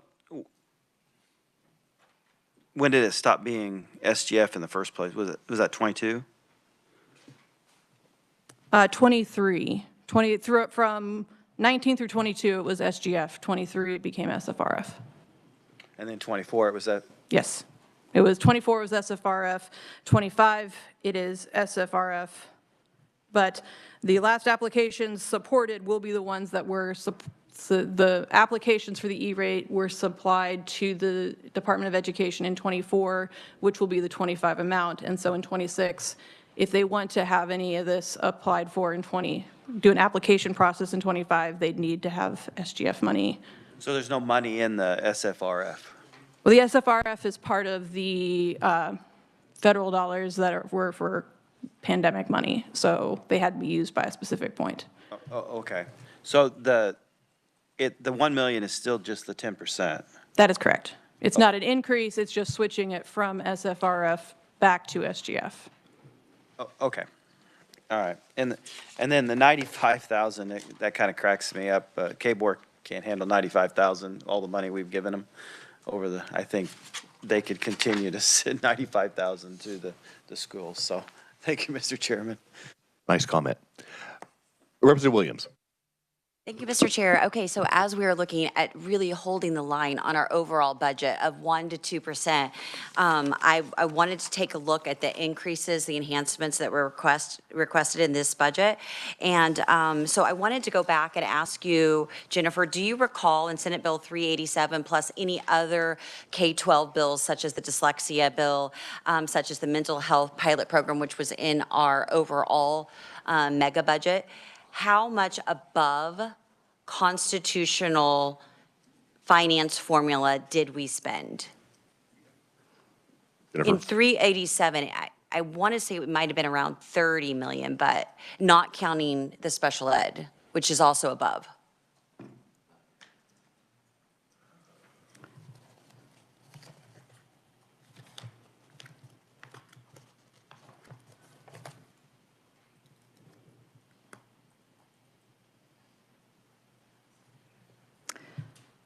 Thought I might have had that up here with me. I don't right now, Mr. Chair. I'll be happy to get that information for you.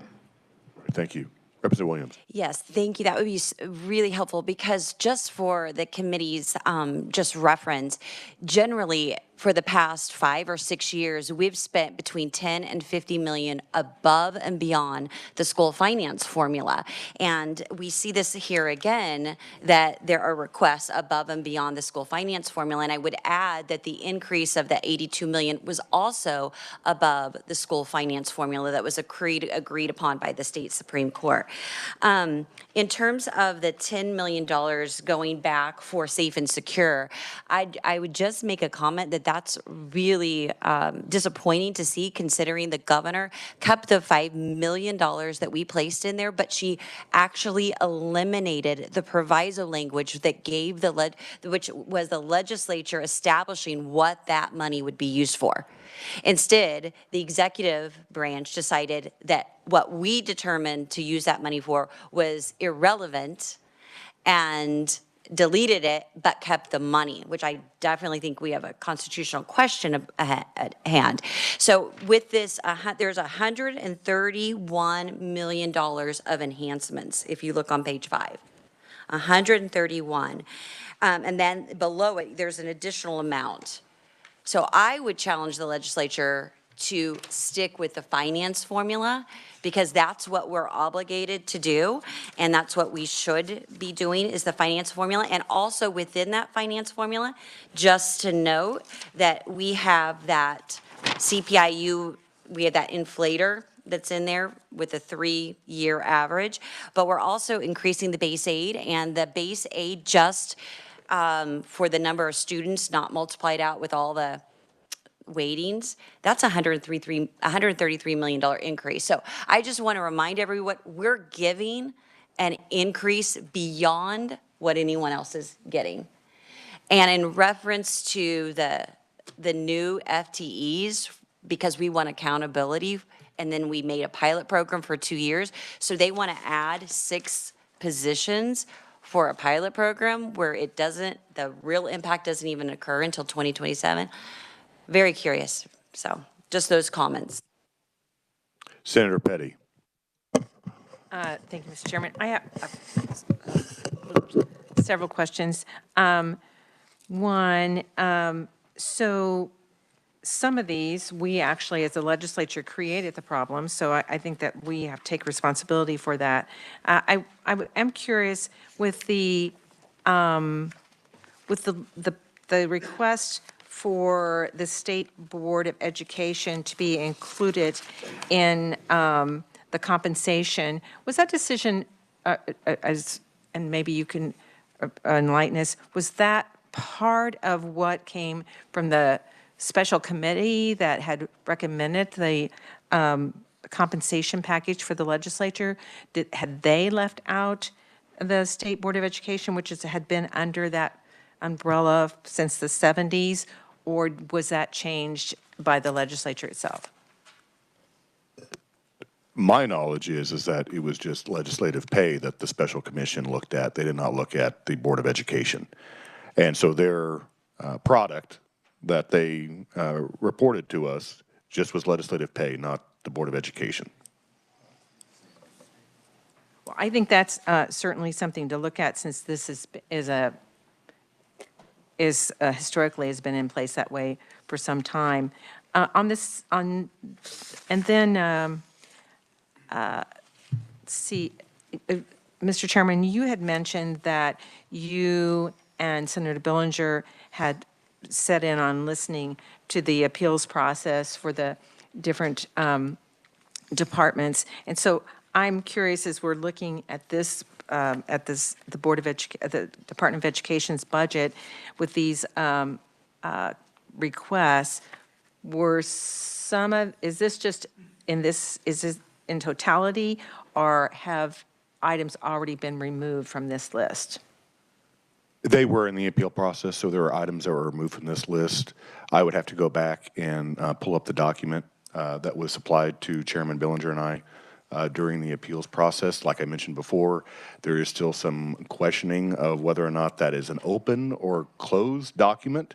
And so until Jill gives me the green light, I can't share that information. Like I said, her opinion is it was an open meeting, so that is a living document that can be shared. But she just wants to make sure that we're protected. Okay. But there were items that the Department of Education did appeal to the Division of Budget. Items from this list? Yes. Okay, that's the clarification I needed on that. And then on the number 7, the CTE transportation request, doesn't that go along with Senate Bill 155 and being able to fully fund so that these career and technical programs can continue to function at our in our K-12 system? Jennifer? Mr. Chair, Senator Petty, I do not remember what exactly is in Senate Bill 155. I'd have to go refresh my memory on that to get you a final answer, but I'd be happy to circle back around on that. Thank you. And then my last question has to do with, well, maybe I've already forgot it by now. But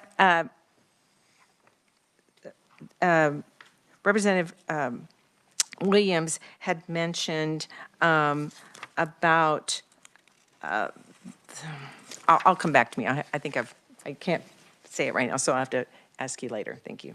Senator Francisco. Thank you, Mr. Chair, and thank you, Jennifer, for your information. So I have two questions. One was was special education funding included in the Gannon decision? Jennifer.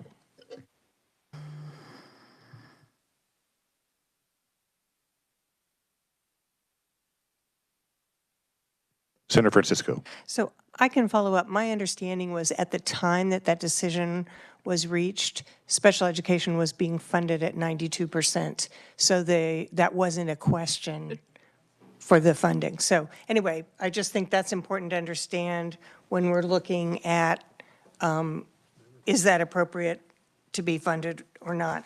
And then my second question has to do with the professional development.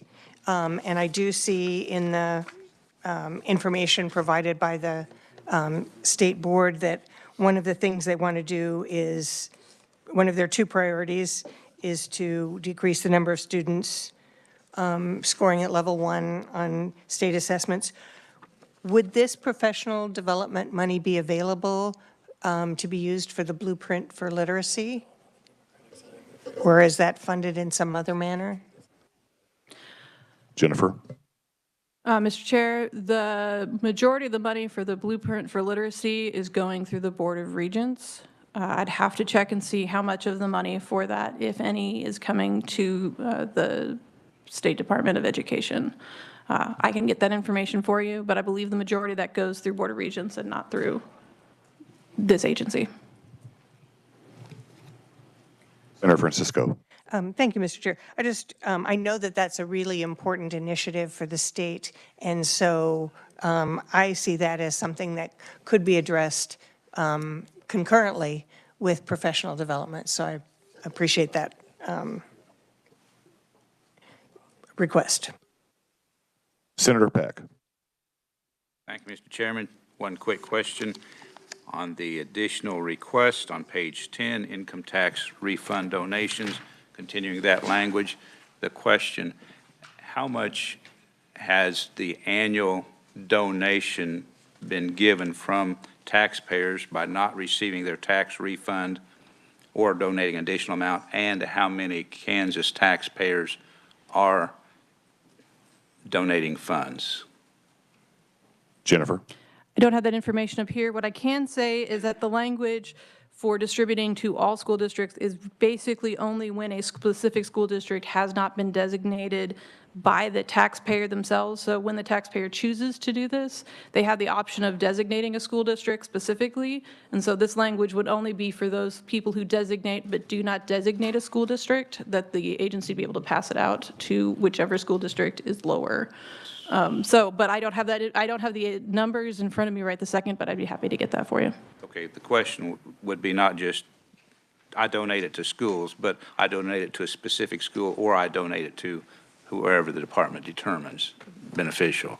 So again, the total dollar amount and how many taxpayers are doing that. That would help us understand, I believe, how many taxpayers, Mr. Chairman, are willing to contribute extra amounts to education, because we keep hearing, oh, taxpayers are glad to pay whatever to education.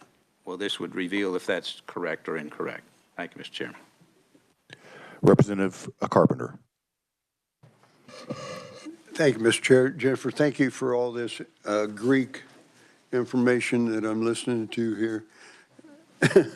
And I've told Representative Williams that too. She starts talking about it, and I'm like, anyway, how do we rank nationally per student in funding? Do you have that number? Jennifer. So I did just look this up, so give me 2 seconds here to see if I can pull that up quickly.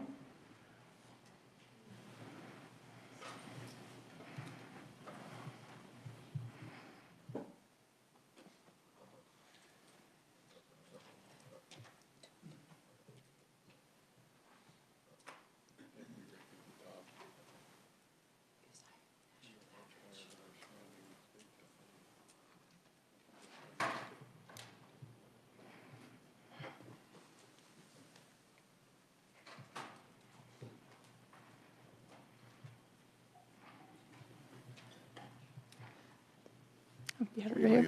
That's what I was looking for. Thank you. So the most accurate information I have is from the Census Bureau. They've only released finals for up to fiscal year 2022 currently. Fiscal year 23 will be released in the March.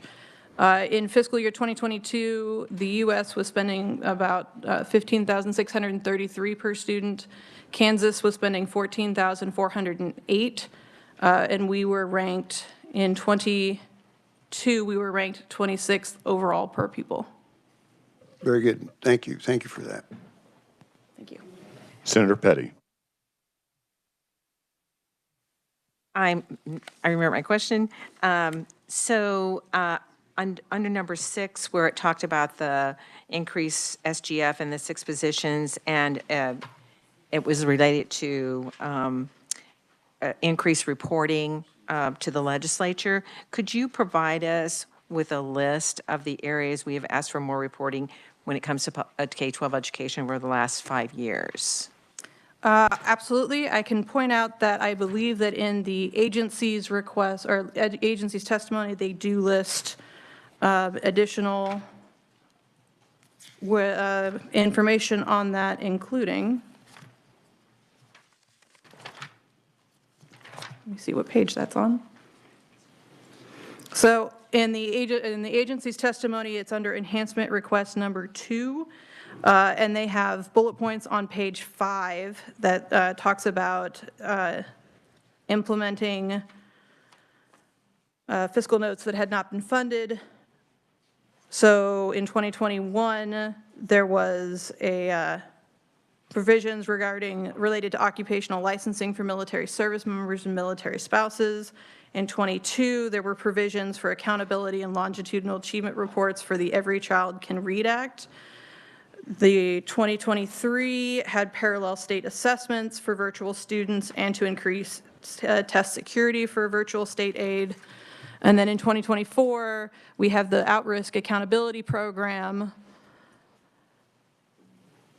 And maybe there may have been another requirement in there that is not listed. But I'd be happy to get you a list of. There are also, the agency does require, did provide me a list. They have 21 reports that they provide to the legislature every year. Thank you, and thanks for pointing out this information here. I appreciate that. Any further questions for Jennifer? All right, seeing none, we'll go ahead and move on to the next budget. And Amanda is going to be presenting that for both the Kansas State School for the Blind and the Kansas State School for the Deaf. Amanda?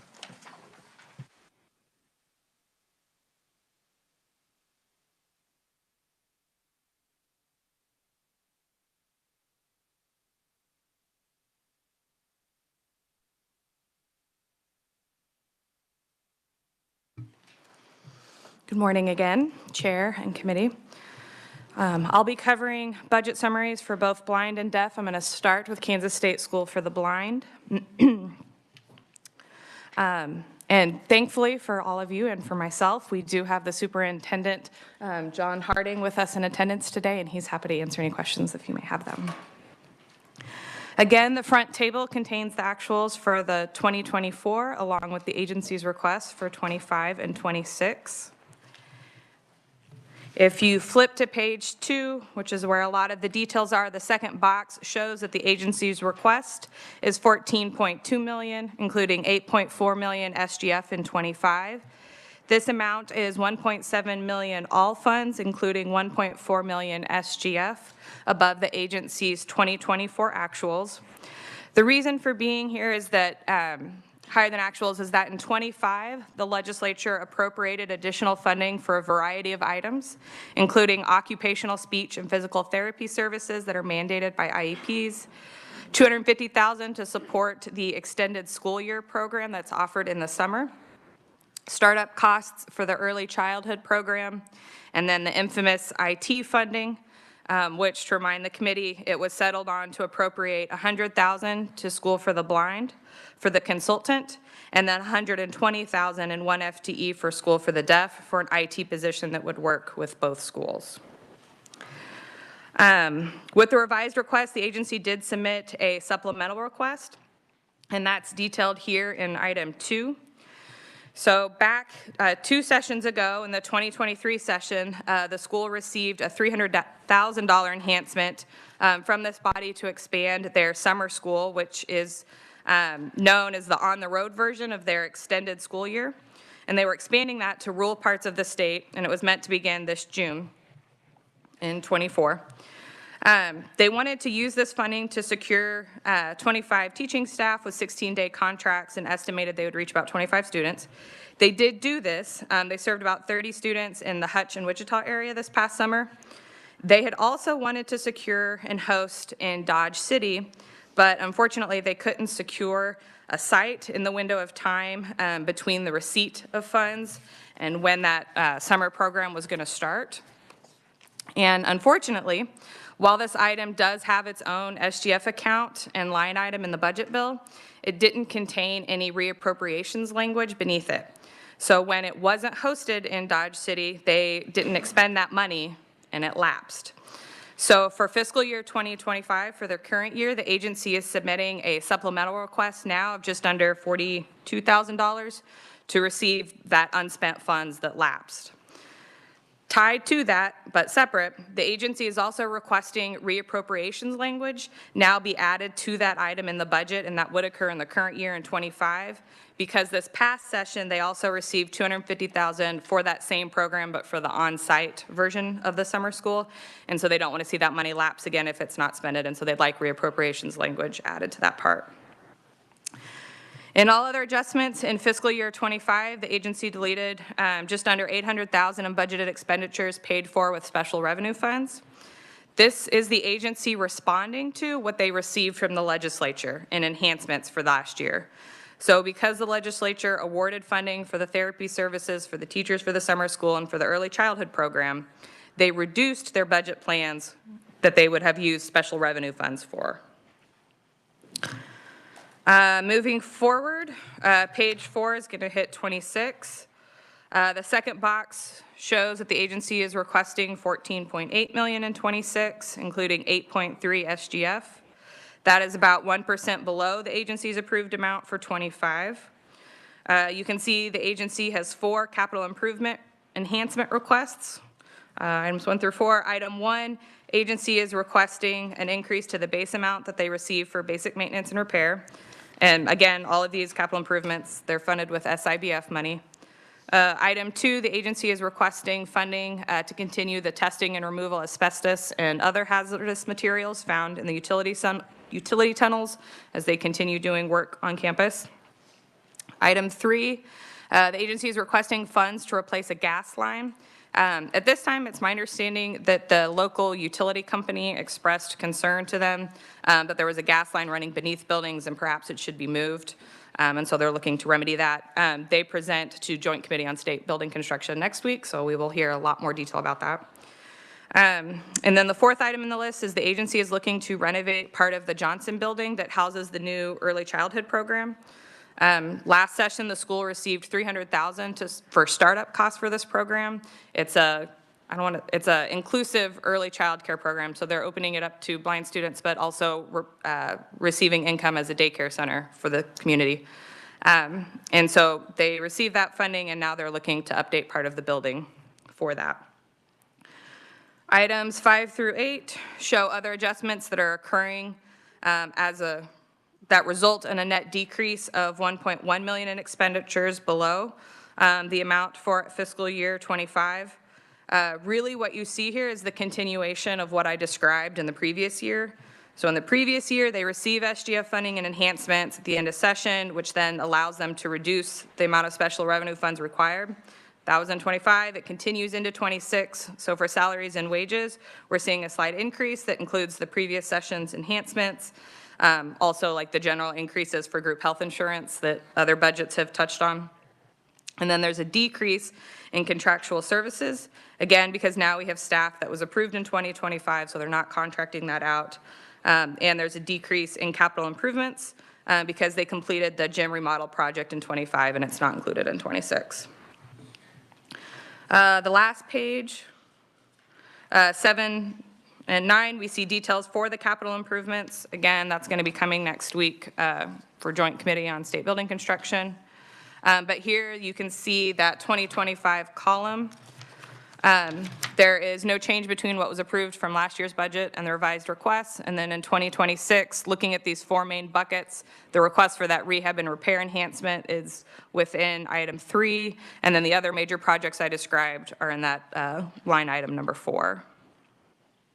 And the last couple of pages are tables that have been requested by the committee. We have the FTE changes, 10-year expenditures by program, and then a table showing the general fees fund. And with that, Chair, I'm happy to stand for any questions. Committee, are there any questions for Amanda? Representative Carpenter. Thank you, Mr. Chair. So Amanda, on the first page here, under financing or revenue, what all other funds, what other sources of revenue do they have besides federal and state? Sure.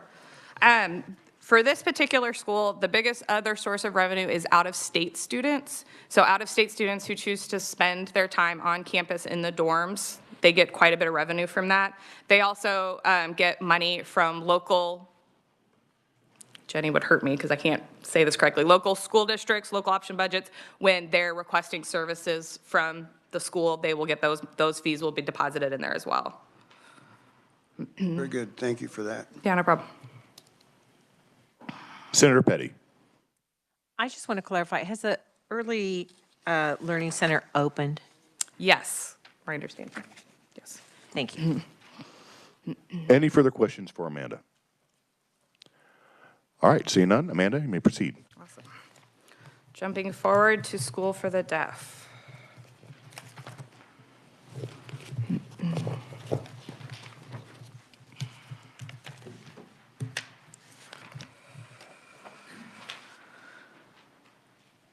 Again, okay, Kansas State School for the Deaf. We're going to go ahead again and just jump to page 2 for the current year analysis. Here we see that the agency is requesting a revised estimate of $16.8 million. All fund expenditures for 25, including 12.1 state general fund. There is no change in the state general fund from what was approved last session. Moving down to the third table, you can see that the agency had about $156,000 unspent money in the language assessment program account that was reappropriated into fiscal year 25. This is the program that was established by statute and allowed for the school to begin implementation of the language assessment program in July of 2018.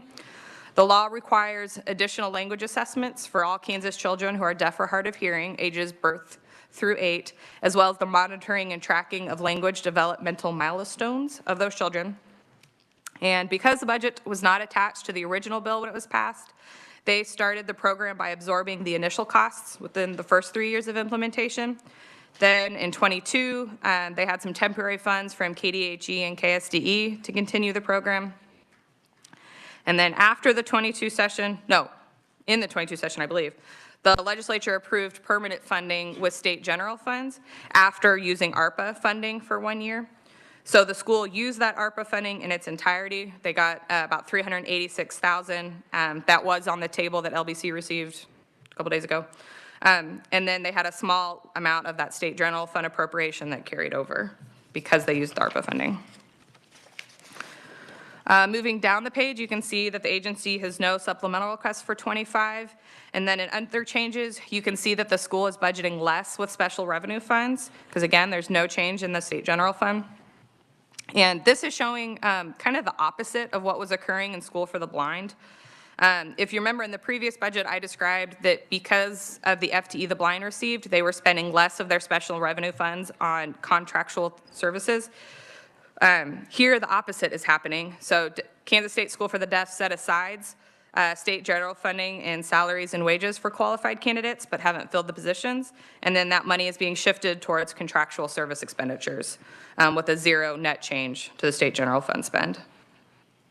I do want to point out, I was reading through this morning, the bottom of page 2, I'm a little uncomfortable with how I worded that. It's true that the funding is shifting from special revenue fund dollars to state general fund dollars, and that the primary category for the swap is from salaries and wages to contractual services, as the table shows.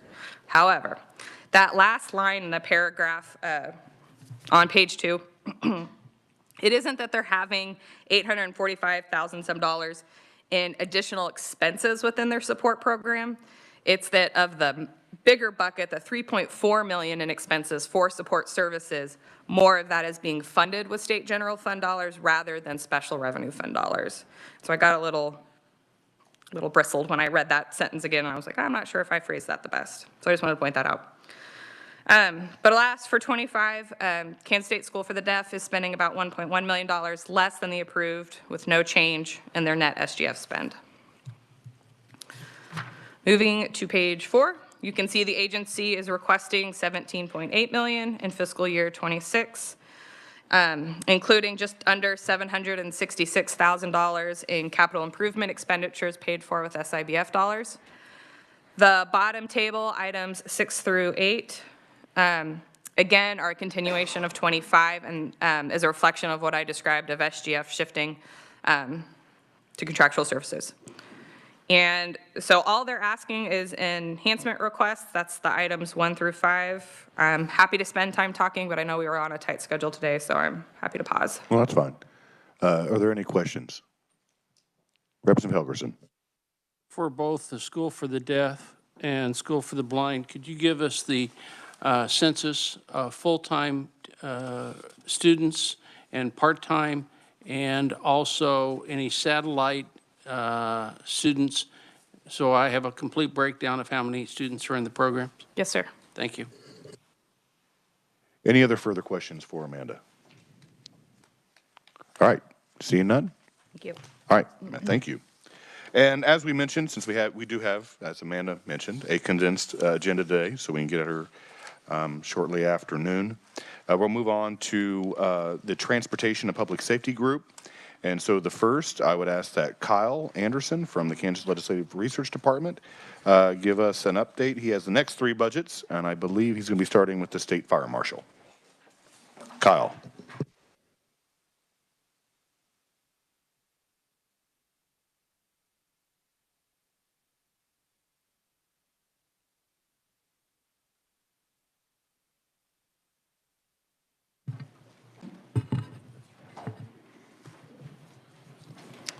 Alrighty, I am Kyle Anderson with the KLRD, and the Fire Marshal is the first of the 3 budgets I will be presenting to you.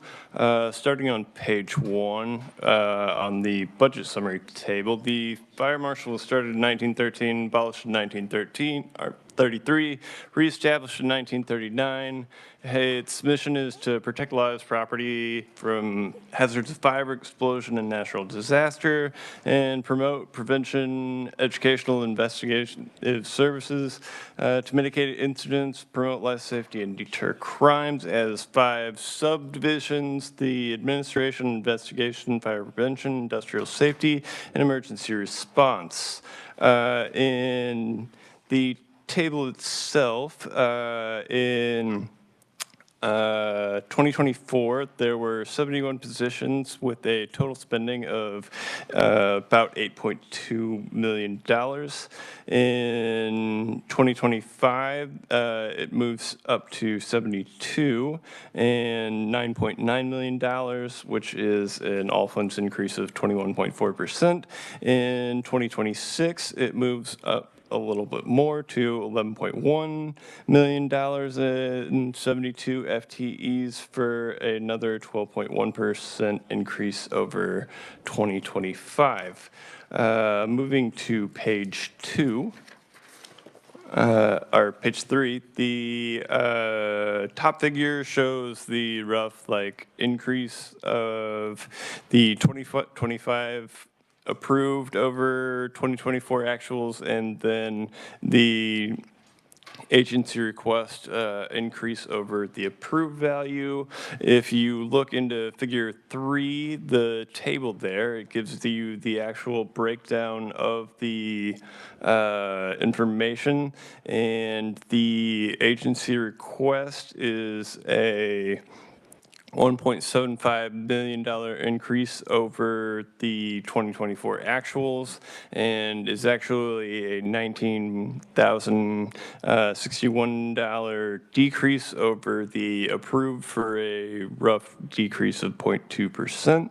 And following down into the second table, figure 4, the first item, there are no reappropriations of SGF for 2025.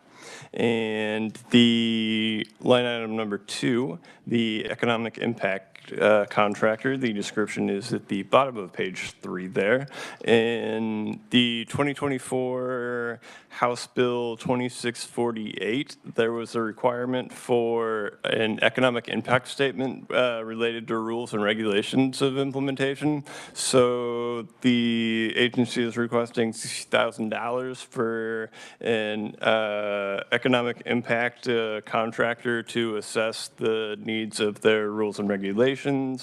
And line item number 3, the boiler inspection fund, is at the top of page 4.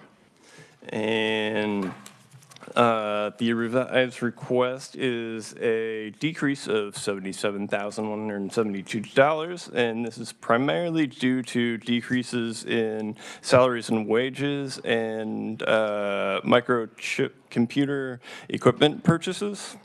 Line item number 4 is the elevator safety fee fund for a decrease of $1,889, and this is a result of lower expenditures than expected from the approved request in primarily salaries and wages. The last item, line item number 5, is in the middle of page 4, and that is all of their adjustments of an addition of 3.5 FTE positions, and there's a description of all the rearrangements of things going on, but the sum of it is that there are a couple shifts in the programs that positions are allotted under and a few new positions that are being created. All told, there are 2 new hazardous materials positions, 1 new fire prevention position that used to be a boiler inspector, half a position for search and rescue, a half position for administration, and a half position for general investigations. Any questions on fiscal year 2025? Committee, any questions in regards to fiscal year 2025? Senator Francisco. Thank you, Mr. Chair. So I'm interested in this request for the economic impact contractor. Is the agency scheduled to appear before the Joint Committee on Rules and Regulations in this fiscal year? Mr. Chairman, that I am not sure of. I can check with the agency and get back to you. I would appreciate that because I know that as part of that committee, we do review the economic impact, but I would have not seen this on other budget requests and know that many of the agencies are providing that information already to the Joint Committee. And I think it would be good if the legislature considers funding this, we determine if it should be by agency or if we would want to have, someone help in those submissions of economic impacts. But $60,000 seems like a lot for a half a year review. Any further questions in regards to fiscal year 2025? All right, seeing none, Kyle, you may proceed to 2026. Starting on page 5, at the top, the graph shows that there's an increase of the agency request over the 2025 approved amount. That is a $1.2 million increase for 12.1%. Moving to figure 7, the first line item is the Investigations Division Salary Progression Plan. This was a global removal in the first meeting, so we will proceed to line item number 2, the Economic Impact Contractor for $60,000. Again, this is the same request as the fiscal year 2025 Economic Impact Factor contractor associated with HB 2648. Line item number 3 is incident response support, investigations, and training expenses. And this is a request for $785,439. And this is primarily due to increased expenditures of the hazmat program. The expenditures are for things such as personal protective equipment for the investigators and scientific equipment, the vehicle fuels, and other related commodities and contractual services, as well as some training and contractual expenditures associated with the search and rescue program. Line item number 4 at the bottom of page 6 is the elevator safety fee fund for a request of $10,585. And this is primarily due to increases in health insurance contributions, contractual services, commodities, and capital outlays. Line item number 5 at the top of page 7 is the Fire Safety Standard and Firefighter Protection Act Enforcement Fund.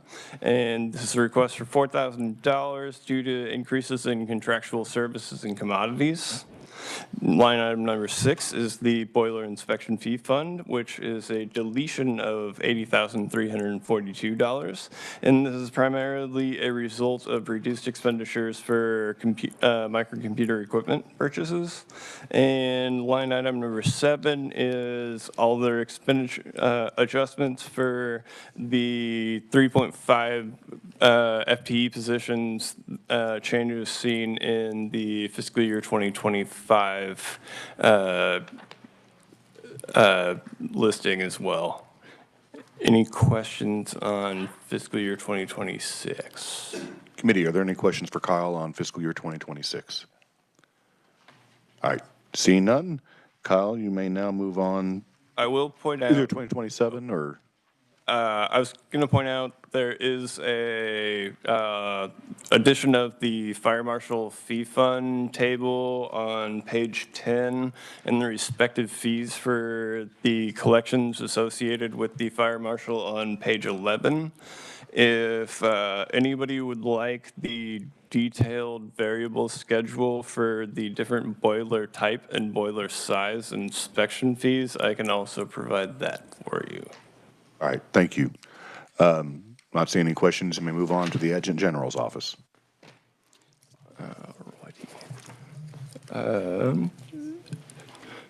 So the Adjutant General's main mission is for providing Air and Army National Guard and emergency management and homeland security services to the state. On page 1 in the budget summary table, you can see that for fiscal year 2024, the total expenditure was for $127.4 million with 299.9 FTE positions.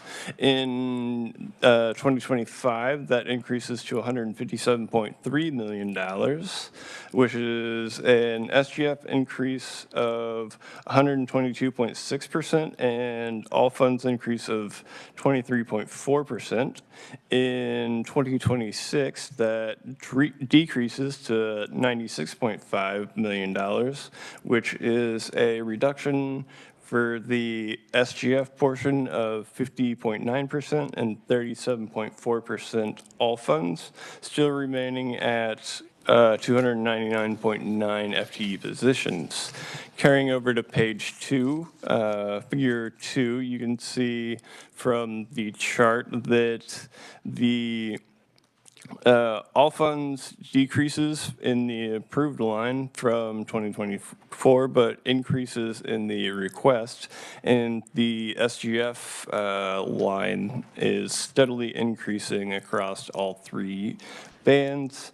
The figure 3 provides a more detailed breakdown of those values. The 2025 agency request of SGF funds is for $34.5 million, and all other funds of $2.7 million. All told, that is, again, a total of $157.3 million. The agency increase from the previous year is 19.0 million for SGF, 10.9 million for all other funds, for a total increase of 29.8 or 23.4%. And above the approved itself, there is a $2 million SGF increase, 42.0 million all other funds, for a total of 44.0 million, or 38.9%. Carrying down to figure 4 at the middle of page 2, line item 1 is a reappropriation of SGF funds of $19.1 million. These funds are unmatched, are state funds. The matching federal funds were not completely granted, so the state funds were reserved and reappropriated into the future year to meet full matching federal fund grant usage of the funds. Line item number 2 is the Kansas Department of Emergency Management federal cut. This is a request for $400,000 SGF, and the request is to compensate for a 9% reduction in federal emergency management performance grants made by Congress. Line item 3 at the top of page 3 is for state disaster funds. That is a request for $13.6 million, including $1.6 million SGF. And this is for ongoing disaster spending for declared disasters across the state. There's a bulleted list of all the individual disaster declarations that those funds are being dispersed to. Line item number 4, towards the bottom of page 3, is the ARPA fund, and this is an addition of $22.4 million in ARPA funds to be used for the reorganization of the State Defense Building here in Topeka to house Kansas Department of Emergency Management. At the bottom of page 3 is line item number 5, disaster grants and pre-disaster mitigation funds. This is a request for an addition of $12.9 million in federal disaster relief monies, and these are to be used in various disaster mitigation related expenditures. Line item number 6, the middle of page 4, is the Military Construction National Guard federal funds, and that is a request for $2 million. Those funds are to be used in various expansion, transfer, construction, rehabilitation projects of Army National Guard facilities. Line item number 7, towards the bottom of page 4, is the Emergency Management Performance Grant federal funds. This is a request for a reduction of $837,067, and that is associated with the reduced, or 9% reduction in emergency management performance grants monies. The bottom of page 4, line item number 8, National Guard Military Operations Federal Fund, is a reduction of $6.4 million. And that is primarily due to reduced expenditures on capital improvement projects. And line item 9 at the top of page 5 is all of their adjustments for a deletion of $50,651 and 1.73 FTE positions. The reduction is primarily associated with reduced expenditures of the administration program, but that is partially offset by some increases to the National Safety Emergency Management Program and the Adjutant General's office expenses. And the 1.73 FTE positions is due to a reduction of 0.2 positions in administration and 1.53 in emergency management. Are there any questions on fiscal year 2025? Yeah, I have a question on item number 4. This was actually an item that was funded through the Executive Spark Committee and not recommended. And it says the agency's revised request includes an addition of $22.4 million.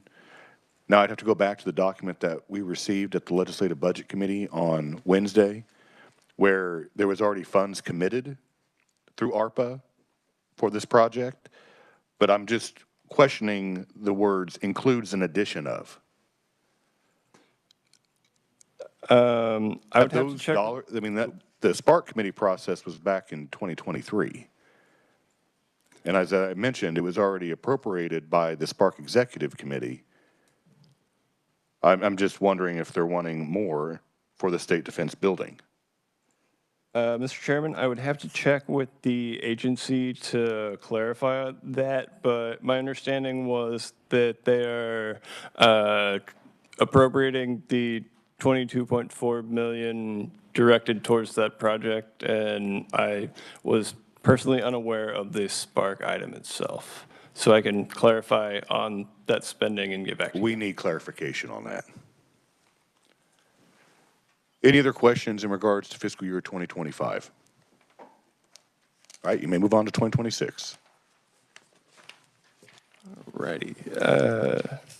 Starting at the top of page 26, the graph, you can see an increase of the SGF and all funds over the prior approved valuation. Looking at figure 6, you can see a more broken out, defined valuation of that. The SGF for request for 2026 is $16.96 million.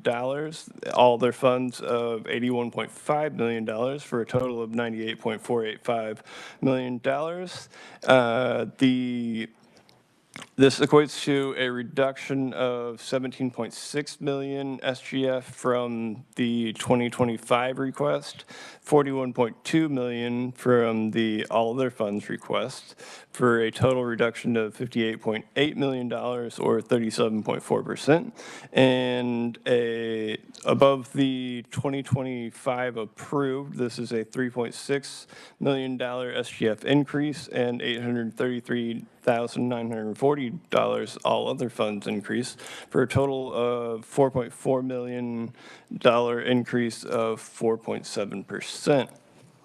Carrying on to figure 7, line item number 1 is state disaster funds, requesting $19.6 million all funds and $2.3 million SGF. And this is a continuation of the disaster events listed in fiscal year 2025 as line item 3, I believe. Line item 2, sorry. And line item number 2 in the middle of page 7 is the Tremblay White Readiness Center. The request is for $5.4 million and $1 million SGF.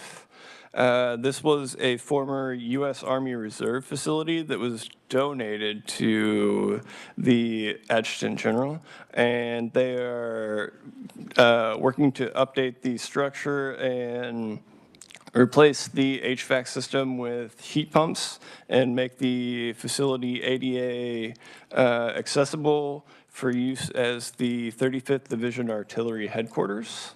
Line item number 3, towards the bottom of page 7, is again the Kansas Division of Emergency Management Federal Cotton Salary Match, and the request is for $1.3 million SGF to meet the required state match of 50%, and the result of that is for a protection from increasing the expenditure burden of local county governments. And line item number 4 at the bottom of page 7 is the State General Fund. The request is for $1 million SGF and a reduction of $1 million SGF, and this is for reduced expected expenditures on the emergency management and homeland security and infrastructure projects. Line item number 5 at the top of page 8 is the Emergency Management Performance Grants Federal Funds, and this is a reduction of $837,067 due to the 9% federal reduction in the grants being dispersed. Line item number 6 is the Military Construction National Guard funds. This is a request for a reduction of $2 billion, and that is due to reduced capital improvement expenditures. Line item number 7 at the middle of page 8 is the National Guard Military Operations Federal Fund for a reduction of $7.6 million. Again, this is this reduction is due to a reduction of capital improvements expenditures expected. Line item number 8 at the bottom of page 8 for disaster grants and pre-mitigation funds is a reduction of $10.3 million. Again, for a reduction, the reduced expenditure is due to reduced costs, reduced expenditures expectations in disaster mitigation program. Line item 9 is all other adjustments of a decrease of $43,359 and 1.73 FTE positions. The 1.73 FTE positions is the same as was seen in all other adjustments of fiscal year 2025, and the dollar amount reduction is primarily due to reduced expenditures in administration and emergency management and homeland security. Any questions on fiscal year 2026? Committee, are there any questions in regards to fiscal year 2026? If I could, I want to go back to fiscal year 2025. I was looking for the information, I just found it. So, and actually, we're going to have this document handed out by Dylan. It's actually all the reappropriations that's going to be transpiring. But here on page 10, the Hayes Armory has an increase of $15.8 million, all SGF. But in this document, it shows that there's a $15.8 million reappropriation. So is this a $31.6 million facility? Or I'm just wondering why it's showing up in fiscal year 2025 when it's a reappropriation. Mr. Chairman, the Hayes Armory is a different project than the State Defense Building. No, I know that. I'm specifically talking about the Hayes Armory. And it's showing up here in this document that Dylan just gave me as a reappropriation. At $15.8 million. That will be line item number 2 of the capital budget on page 10. I understand that. But it says it's an increase of $15.8 million in fiscal year 2025. Is that just showing up as the reappropriation? Or they're asking for an increase of $15.8 million all SGF? I believe it's an increase of all SGF, if I'm understanding your question correctly. It's just a reappropriation. So I'm just wondering why it's showing up as an enhancement if it's just a reappropriation.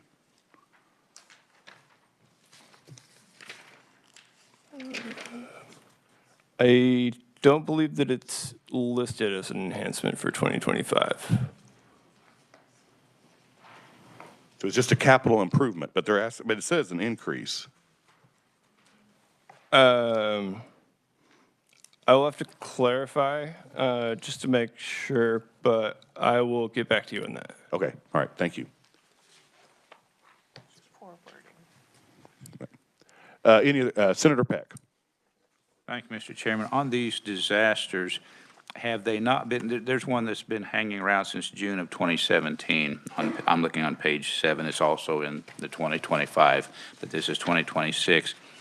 These disasters, have they not been settled because of we haven't appropriated the funds, or it just seems like 7 years later is a long time for us to still be dealing with the disaster? And I can understand it takes some time, but do you have an answer? Is it this, that they haven't applied for the money, or did we not appropriate the funds that they felt needed? Mr. Chairman, I will have to clarify on the specific details of that, but my understanding is that they're primarily ongoing reconstruction-related issues, and not necessarily that the funds were not fully appropriated, if that makes sense. Well, it sort of does, but again, 7 years later to still be reconstructing, I would have thought they would have known that it was going to be reconstructed or needed reconstruction, and just the time frame seems lengthy. Thank you, Mr. Chairman. Any other further questions in regards to the Adjutant General's office? All right, seeing none, Kyle, you can move on to the Kansas Highway Patrol. Mr. Chairman, would you like me to first go over the capital budget elements? Oh, sorry, I was talking to Dylan. Oh, would you like me first to go over the capital budget elements? You can just go on to the Kansas Highway Patrol. Okay, moving on to Kansas Highway Patrol. The Highway Patrol was established in 1937. Its mission is to provide protection of life and property through traffic, criminal, other law enforcement, and support homeland security initiatives. Their headquarters is here in Topeka, with regional offices around the state, and they have their training academy in Salina. The budget summary table on page 1. The organization is primarily special revenue funded. On fiscal year 2024, the budget was $121.9 million, which was a reduction of 18% from the year before. And that was, they have 880 FTE positions in fiscal year 2025. They are seeking $132.96 million, which is a 9.1% increase, while remaining at 880 positions. And in 2026, they are seeking $192.9 million, which is a 45.1% increase of 880 FTE positions. In fiscal year 2025, on page 2, you can see a steady increase across the 2024, 2025 approved and the agency request. In figure 3, those values are broken out more specifically. In the agency request is of $132.96 million is an increase of $11.1 million over the 2024 value for 9.1%, and an increase of 4.2% or $4.2 million over the agency approved for 3.3% increase. Carrying on to figure 4. The summary of the 2025 budget. The agency has no SGF appropriation for line item 1. Line item 2 is a supplemental request for body cameras, and some of you may recognize this of having also come up in the 2024 request. The legislature appropriated $2 million last year for the initiative. The matching funds that they expected to get were not actually achievable because of a limitation on the per unit price of body cameras that they were seeking. And so they are now requesting up to $2.6 million this year while seeking grants from the Bureau of Justice to make up potentially some of that $2.6 million of funding.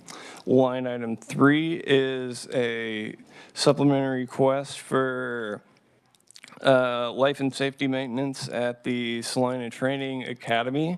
And this is a $1.1 million request of special revenue funds for repairs to the stairwell between the power plant and J building, the stairwell to the gymnasium, and a replacement of the concrete cap over the lower power plant where some of the wiring and utilities are being damaged by the state of the concrete, or the old concrete cap over that area. Line item number 4 is a salaries and wage item that is covered by the global removal.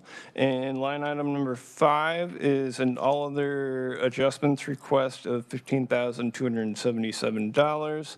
And that is for primarily commodities associated with the organization, and portions of it are also directed to trucks for the motor assistance program that are replaced above 150,000 miles.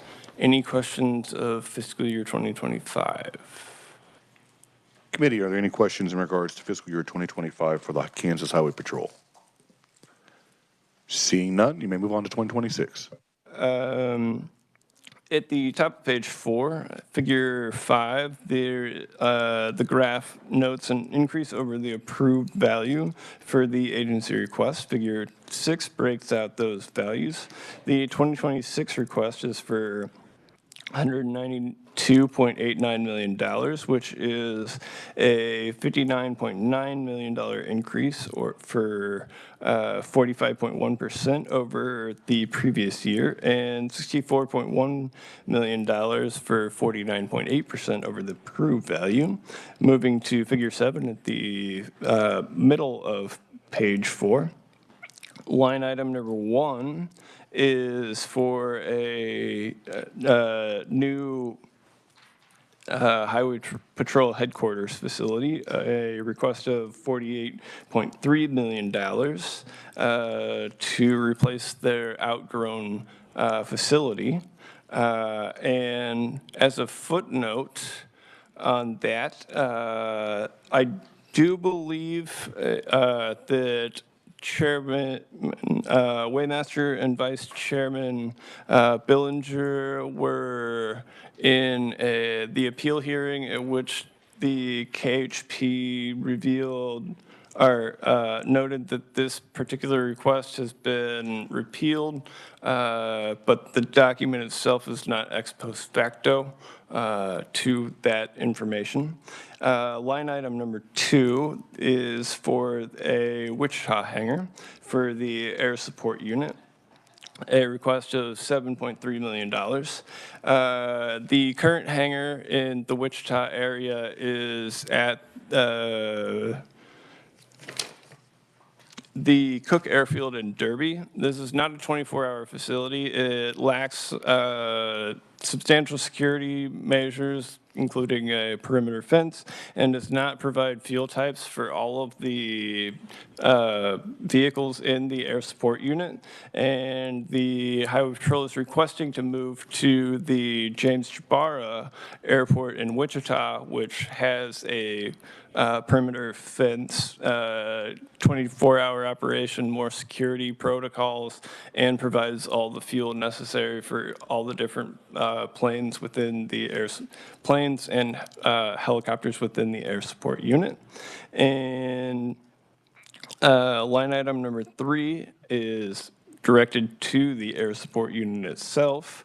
This is a $4 million request for the purchase of a new Cessna 206 station aircraft to replace a 1998 Cessna 206 Station Air with more than 7,000 flight hours and increasing maintenance costs due to its age. Line item number 4 is for IT infrastructure.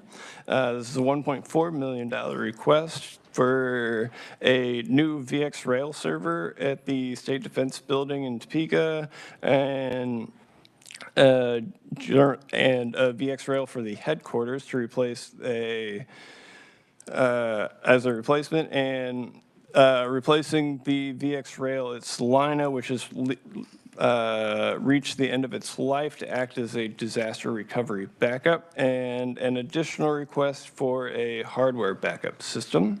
And line item number 5 is a salaries and wages increase that is part of the global carve-out. Moving to line item number 6, all other adjustments on page 6 is an addition of $224,679 for expenditures related to commodities and contractual services and fleet vehicle purchases. The agency notes that fleet vehicles are generally taken out of service somewhere between 49,000 and 50,000 miles for sale or offered for sale to other local law enforcement agencies pursuant the KSA 74/2124. Any questions on fiscal year 2026? All right, committee, any questions in fiscal year 2026? Chairman Billinger. Thank you, Mr. Chairman. Back to item 2. How large would this hangar be, and who will own it? Mr. Chairman, I do not know the size. As I understand, they would like the size to be sufficient to hold more than one aircraft, as the current size of some of their hangars requires that not all of the aircraft can fit in the location if more than one aircraft is at a single airport, but I will have to clarify on those questions for you. Okay, so you don't know size, don't know if it's more, do you think it's more than one plane, but you're not sure? Yeah. Okay, thank you. Then his other question was, who would actually own it? Would it be owned by Jabara, or because it's sitting on their property? Or would we, the state, own it? It will be on the airport property. I will have to clarify ownership. Okay, thank you. Senator Alley. Thank you, Mr. Chair. Back on that question number 2 also, when did they move into the hangar at Cook Airfield? Mr. Chairman, off the top of my head, I do not remember when they moved to Cook Airfield, so I will have to look that up and get back to you. And has the ownership changed on Cook Airfield that we made it? I mean, if we knew it was a privately owned field when they moved in there, what changed that made that a decision point here now? Mr. Chairman, the ownership has not changed the last I knew, but it is offered for sale currently. Okay, thank you. Senator Francisco. Thank you, Mr. Chair.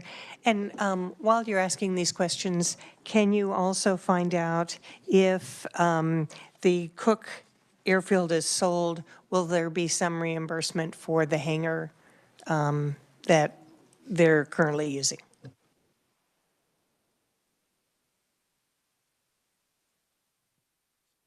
Okay. Since we're on the topic of hangars and airplanes, so it says here that the aircraft that they currently own is 7,000 flight hours and requires increasing maintenance costs due to its age. What are the annual costs now on that particular plane? Mr. Chairman, I would have to check with the agency to look at or find out the annual costs. I don't know a specific breakdown. Okay, I was just kind of wondering exactly what the costs were as opposed to adding $4 million for a new Cessna 206. Representative Howell. Thank you, Mr. Chairman. For the item number 1 for the headquarters, under the current lease, could you provide me, I don't know if you'd have it right now, the kind of the terms of what that lease is in terms of an exit for the agency if they do decide, and the legislature does decide to fund a new location, or how much notice is the current landlord require in the lease to do that? And also, are they proposing this as a state property, on a certain state property in Salina, like KDOT property or something like that? Mr. Chairman, as a clarification on that second part, are you asking if the headquarters would be moving to Salina? No, I'm just asking if the headquarters, if they have a site identified in existing state property somewhere for the new headquarters. Mr. Chairman, at the time of the request for an all-new facility, there was not a location picked out yet, but my understanding is that they have now been offered occupation of another now available state property that they're likely to move into instead. Thank you. Any further questions in regards to the Highway Patrol for 2026? Senator Peck. Mr. Chairman, backing up to number 2 briefly, it says that the airfield is privately owned and currently offered for sale. Has the agency looked at purchasing it? Do you know what the purchase price is? That may be one way to have a hangar that is ours. We don't have to worry about leasing or anything. Mr. Chairman, I would have to check with the agency if they have looked into the actual purchase of the airfield itself. I am not aware of that information. Any other further questions? Senator Peterson. Mr. Chairman, last time I checked, the purchase price was being offered for $1.3 million. Any other further questions or comments? All right. Thank you, Kyle. We'll go ahead and move on to the 911 Coordinating Council, and Stephen is going to be providing us that budget. Stephen. Good morning, committee. Stephen Wu, Legislative Research. I'll keep this fairly brief. Would like to note that the Executive Director, Sherry Massey, is with us in the audience today. If the committee has agency-specific questions on operations, would likely defer to her. Otherwise, I'll just give a brief overview. This is going to be pretty straightforward. You're not going to see any numbers in fiscal years 24 or 25 because there are none. This agency doesn't become a state agency on the books until fiscal year 26. So the 911 Coordinating Council, their primary purpose is to support the Kansas Public Safety answering points, PSAPs, of which there are over 100 of them throughout the state. Last year, the legislature passed HB 2690, my apologies, which converts the 911 Coordinating Council into the State 911 Board. This kicks in fiscal year 26. The first couple of pages of this analysis will give you a brief overview of the agency's responsibilities. Like I mentioned, its primary goals are to support PSAPs. They also provide some hosted solution call centers, some hosted solution call handling systems. They collect and distribute 911 fees, they review expenditures for PSAPs, and they're primarily funded by 911 fees. You see these details on the bottom of page 3. Of note, there are no SGF expenditures for this agency. These are all come from those fees listed in page 3. I'm going to skip fiscal year 25 because there are no expenditures there. I'll jump straight into 26 on page 5. On page 5, you'll see that the agency is requesting about $41 million in expenditures for fiscal year 26. I've broken these out into 2 main items, their main agency operations and their aid to local units expenditures. So number 2, agency operations, the agency requests about a little over $15 million for agency operations. The majority of this is for their base operations for contractual services. You'll see these detailed on page 6. About 14.3 million of it goes to their hosted call solutions. This by far is their largest operational expenditure. Other than that, they have some amount for salaries and wages, a little over $1 million, a little bit for commodities, about a little under $50,000, and some one-time capital outlay expenditures, about $40,000. These are mostly attributed to becoming a state agency. There are a number of technology requirements that the agency needs to comply with in order to function as an agency in the state of Kansas. Item number 3 are aid to local units expenditures. This accounts for the majority of the agency's budget that you see before you, a little over $25 million. These are primarily for fees that are distributed to PSAPs. The minimum distribution is detailed on the bottom of page 6. Would be happy to go into detail on any of these, but like I mentioned, these dollars don't kick in until fiscal year 26. And yeah, with that, happy to answer any questions at this point. Committee, are there questions for Stephen? All right, seeing none. Oh, Senator Francisco. Thank you, Mr. Chair. I very much appreciate this review, and I know because it is just becoming a new agency, I'm pleased that I've served on the council with Senator Billinger and Representative Hoffman, along with Representative Carmichael. This has been a interesting challenge to try to move this. The assumption had been the agency would just, or the council would just get the money and distribute it. But in fact, they've come up with this hosted solution. And because of that, it makes much more sense for this to become an agency. So I certainly would ask for the support of the legislature in making sure that we can continue the very good work that the council has done. So, any other comments in regards to the 911 Coordinating Council? All right, see none. Thank you, Stephen. Thank you. Megan is going to be giving us the budget for the Emergency Medical Services Board. Megan.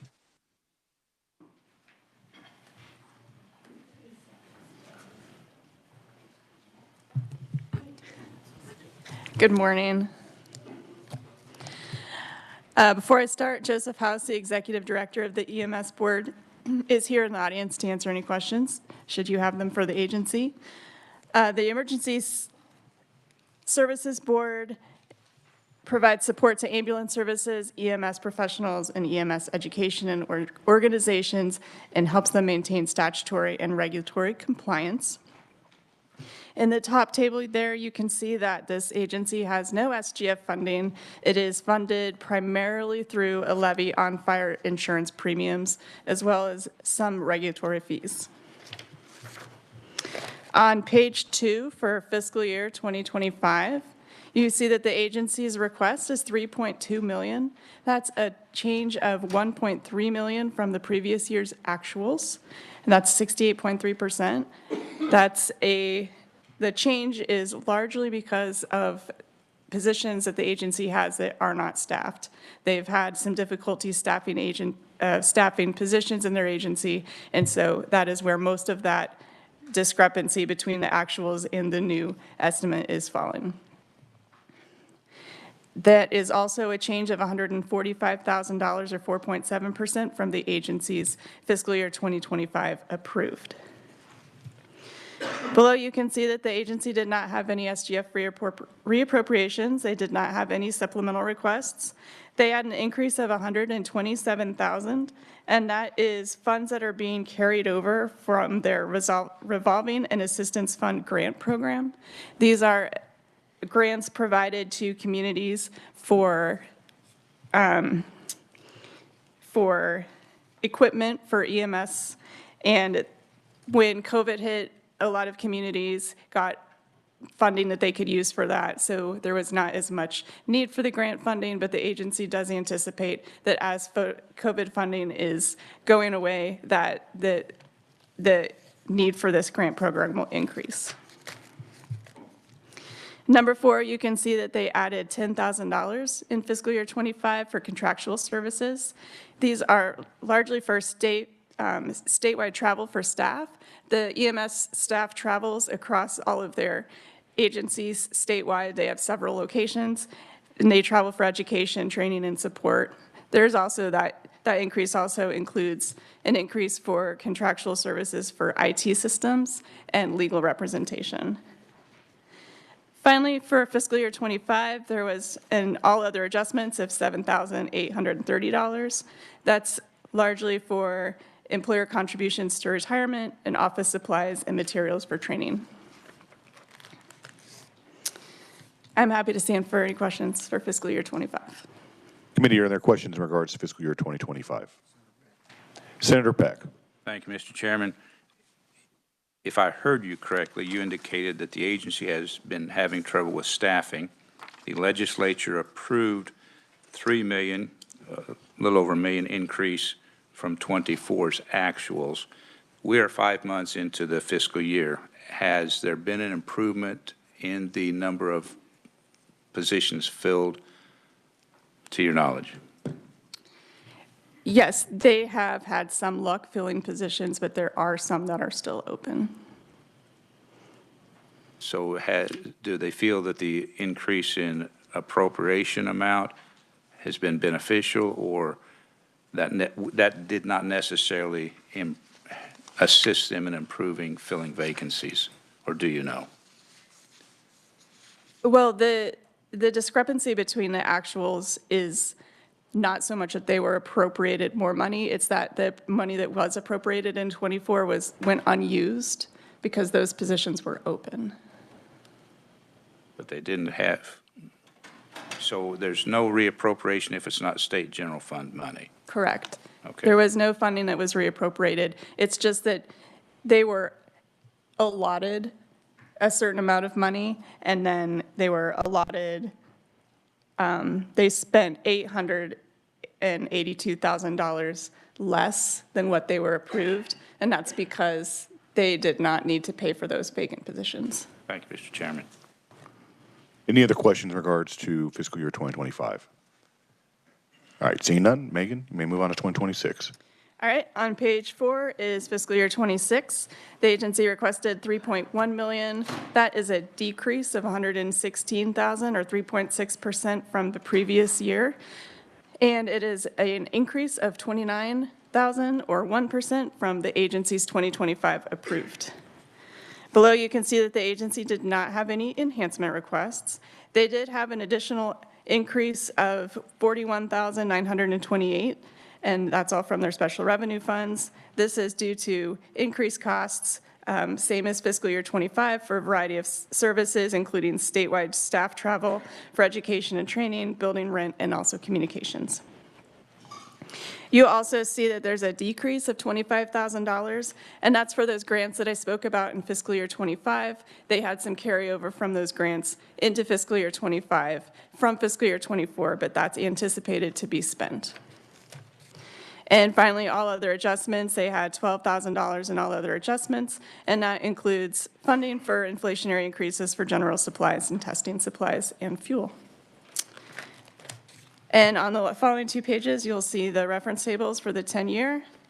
And on the last page, this is not a fee agency, but I did include as operating fund estimates and their fees.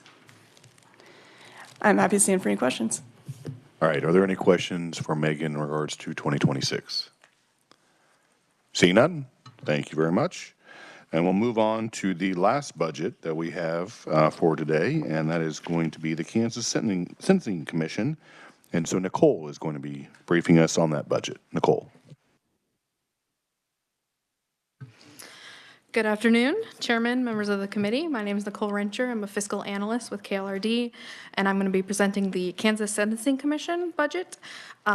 With me in the audience is Scott Schultz, the executive director, and Kim Sage, the finance manager. So we're going to go and get started right away with page 2 with the fiscal year '25 analysis. The fiscal year '25 approved amount was $16 million. That's with the SGF reappropriation of $3.7 million. which is explained in item 1. The majority of these funds were allocated for the Senate Bill 123 program in fiscal year '24 and not utilized before the end of the fiscal year. The agency plans to use these funds for the recent expansion of the program, and the agency also plans to use the funds to increase provider cost caps, but will not do so if the fiscal year '26 enhancement for additional funding to increase provider cost caps is not approved. Sorry, so the agency change from the approved was a decrease of 1.2 million or 7.4%. That's largely due to the SGF lapse, a lapse of 1.2 million SGF. That was to match expected expenditures. Item 4 is official hospitality. The agency is requesting to increase the official hospitality expenditure limit to $3,000. Currently, expenditures in the hospitality fund cannot exceed $9,000. The agency states that an increase will allow the monthly meetings, subcommittee meetings, and annual workshop to be adequately supported with necessary hospitality service. So the agency is not requesting additional funds for this purpose. It would just be additional language. Aside from that, all other adjustments, there's an increase of $34,000, all from special revenue funds. Majority of that is due to an anticipated $39,000 federal grant award from the U.S. Department of Justice for felony data enhancement in the sentencing application electronic journal entry system. This grant was awarded after the '24 legislature approved the agency budget. Are there any questions for fiscal year '25, or I can move on to '26? Committee, are there any questions in regards to fiscal year 2025? All right, you may move on to fiscal year 2026. Okay, fiscal year '26. So the '25 approved amount was 12.3. That's without the reappropriation. So the agency change is an increase of 2.4 million, or 19.7% above the approved. This increase is largely from their enhancement request. Item number 1, the agency requests an additional 2.4 million SGF to account for inflation, competition, and increases in provider cost caps for fiscal year '26. According to the agency, some cost caps have not changed since the beginning of the program, and the increase is necessary to address the rising cost of healthcare services and to ensure that providers will hold beds for Senate Bill 123 offenders. This was the enhancement I mentioned earlier on page 2, where they're going to use the reappropriated funds to increase the cost cap, but if the fiscal year '26 enhancement is not approved, then they will not increase those cost caps. Again, there's the hospitality limitation increase, same one as in the fiscal year '25. Again, not any additional funding, just a language change. All other adjustments, they added 22,369, including 16,098 SGF for increased expenditures to integrate its electronic journal entry application with the Office of Judicial Administration's eFlex case management system. The agency also anticipates additional expenditures due to inflation. These adjustments are offset by decreases in other assistance expenditures. And then page 6, of course, has the reference tables, expenditures, and FTE positions by program. Any questions for fiscal year '26? All right, thank you, Nicole. Are there any questions for fiscal year 2026? All right, seeing none, thank you. Dylan actually has a document that's going to be passed out, and that's going to be all the descriptions for the State General Fund reappropriations that total $619 million. And so I think he wanted to brief the committee about this document. Dylan.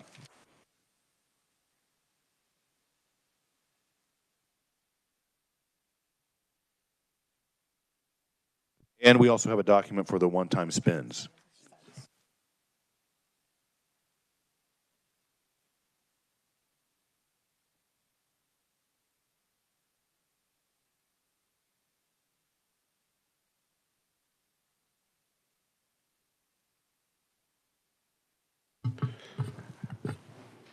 Thank you very much, Mr. Chairman. I'll give it a couple of seconds for them to get passed out.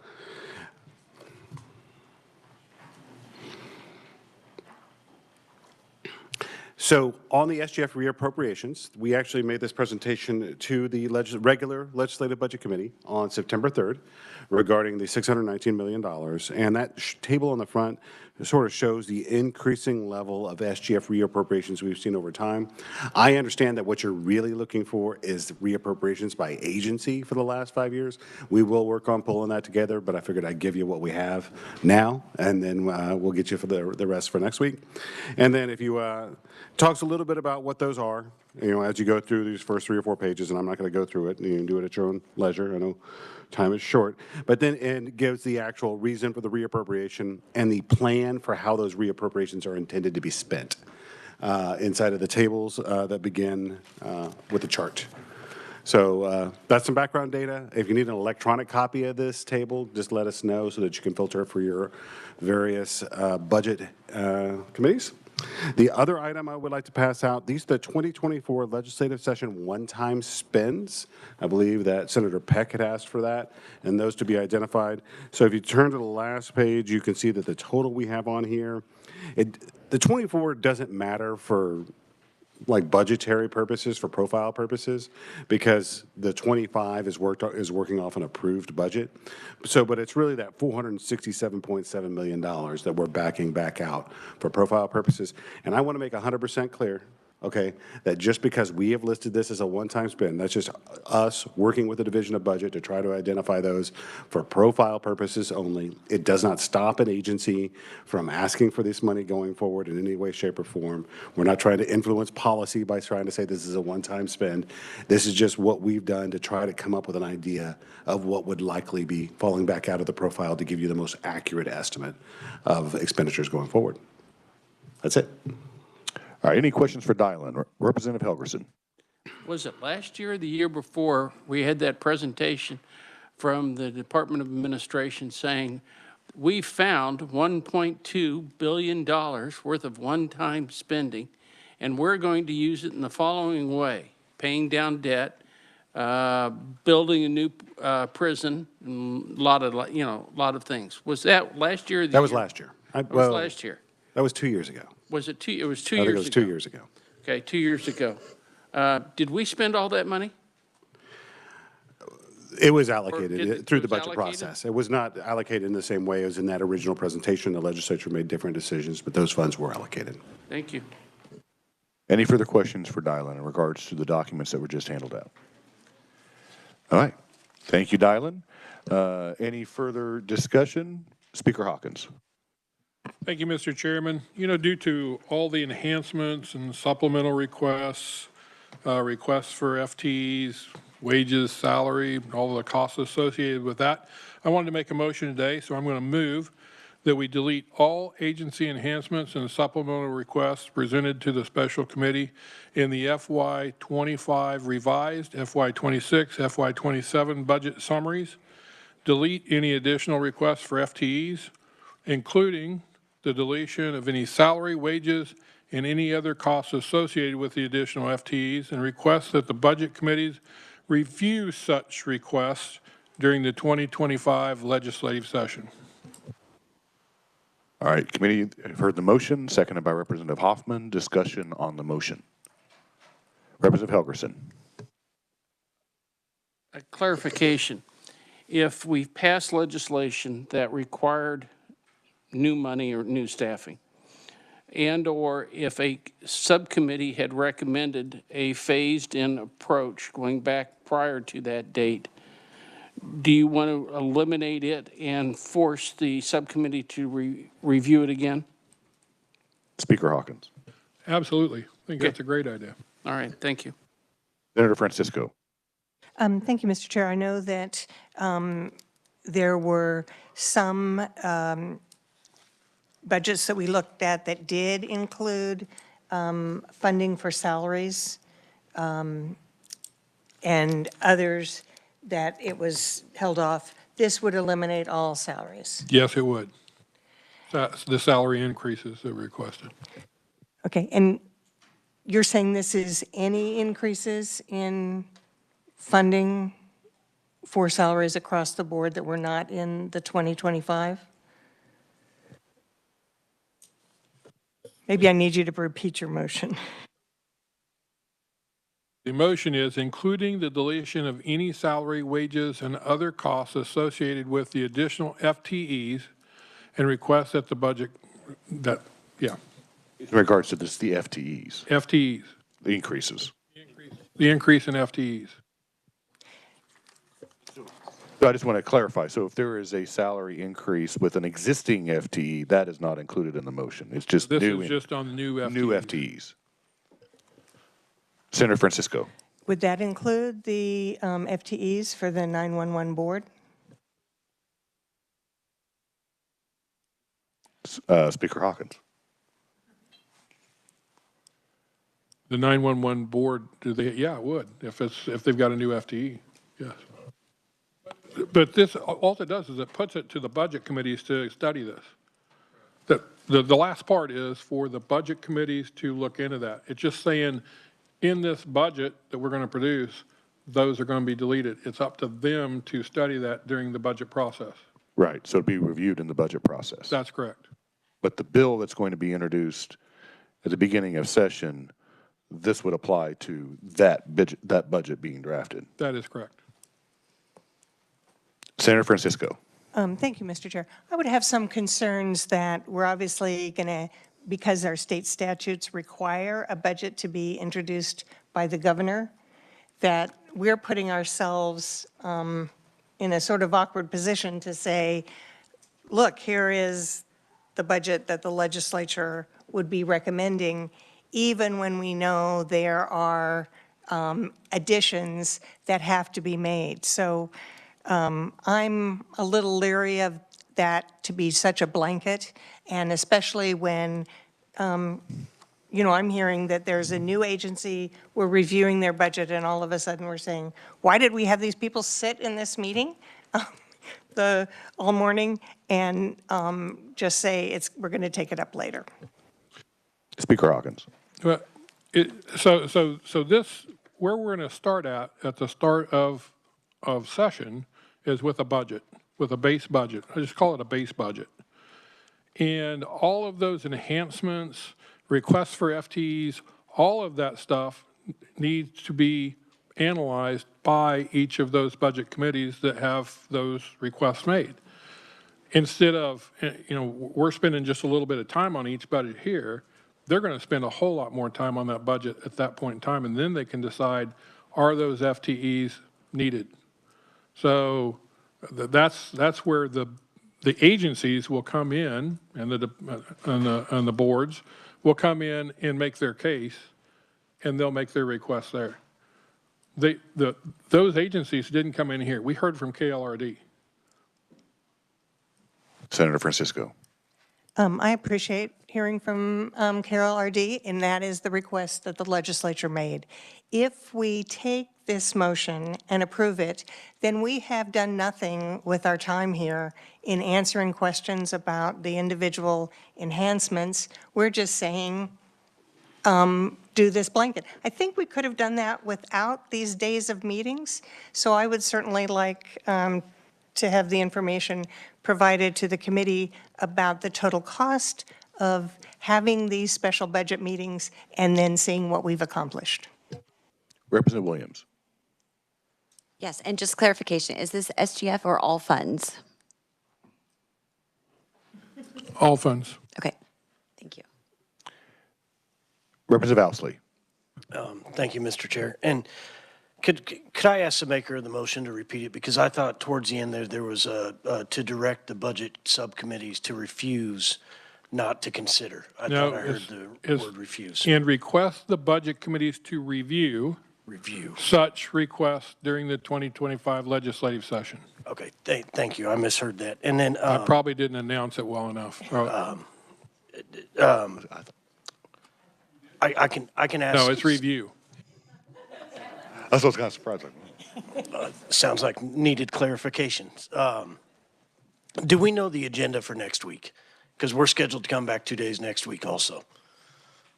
Well, we do not have the agenda. Now, I was going to make it in the final comments, so we have 28 agencies left.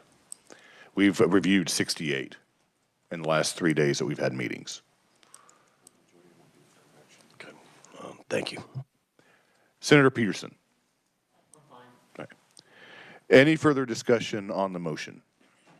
Representative Helgerson. In essence, what I think you're proposing, Mr. Speaker, is that we're going back to what used to be called a base budget, going back to no enhancements. We're going to look at everything again. And this is the first of 3 committees that'll be looking at it. We have ours, then it'll go, at least in the House, it'll go to the subcommittee or to the committee, and then it'll come from that recommendation on to the Appropriations Committee. And all 3, the other 2 committees will have a chance to review the enhancements or any changes at that time, and also the governor's budget. Speaker Hawkins. That is correct on all counts. So you've got it exactly right. There's going to be multiple opportunities for those cases to be made. And then, of course, it'll go to the House and be voted on and then go on to the Senate. So then you got all of the Senate to look at it. Representative Helgerson. Well, as controversial as this is, I'm supporting it. And I look at the dollars, I look at how much we have in the out years, and we have to go back and make some decisions about what the priorities are. And the best, this isn't radical. This has been done years ago, of starting with a base budget proposal and then adding on, but not doing any enhancements until you get a chance to look at how all these things fit together. And we're going to have a chance to see where the governor's priorities are then. But I think we need to start farther back. In fact, there's part of me that looks that it should be even more. So I'm going to support the motion because I think that's a good starting point. And then I'm going to argue for my own positions on if there's some increases or if there's not, and set my own priorities, and I'll lay them out for everybody to see what my priorities are. And I'm looking over at Christine, and it may be education, but we'll argue it with the priorities with a lower base than the higher base that we're at now. Any further discussion on the motion? Senator Petty. So I appreciate the clarification that's come out with the discussion so far. So you're saying, I mean, we've got 2 more days. You say we have a certain number that we haven't even looked at. But what has this accomplished to this point? Just the fact that we're more knowledgeable about the budget as it was last year? Because now, whether I take the fire marshal's or anybody's budget, anything that's there, we're now saying that's not what the bill that's, I guess, the bill that's going to be introduced is the base budget with nothing added on to it. And that will just be considered during the regular session, which is. Well, this is how I would put the meetings that we've had. It's been, I don't want to say informational, but I think it's been enlightening to see exactly what all the agencies and departments are asking for. Kind of going back to Representative Helgerson's comments. The first meeting that we had no idea at that moment what was being appealed. The appeal process happened a few days later. Now, the only 2 in this committee that were privy to what the appeal process was Chairman Billinger and myself. So we had kind of a basic knowledge of what has not been included in the governor's budget when she submits that to the legislature. Now, in the last 2 days, we had, I don't know, Dylan probably tell me how many agencies we went through in the last 2 days. And we've seen what all of the enhancements and the requests are. So we have a breadth of knowing exactly when session starts, what they're going to be asking for. It's not, this motion is not negating, and I support the speaker on this, because I even mentioned that I was going to have a motion earlier on today that anything that was appealed was going to be taken out. Well, this takes care of that motion, so I'm going to do that next week. But this is basically a learning opportunity for us. This is a new process. We need to know before session starts what the agencies and departments are looking for. I mean, we just got a document yesterday from an agency that said, oh, we submitted our budget, but we'd like to ask for these items. So that's going to happen. But at least we'll have some basic knowledge of what enhancements and supplemental requests that agencies and departments are going to be making by having these 5 meetings that we've had in the course of a few weeks. And then when the legislative session starts, the budget committees will have the opportunity and the time to actually analyze and have a deep dive into the conversations with the agencies and departments on what we want to do and move forward. And as Representative Helgerson said, that he, questioned and asked the speaker, there's going to be 3 committee processes. The one that we have right now, where we can analyze, ask legislative research, the reason why the agency asked for this, what the impact will be. Then the budget committees will go through each of those enhancements and supplemental requests. And then we'll go to the Appropriations Committee.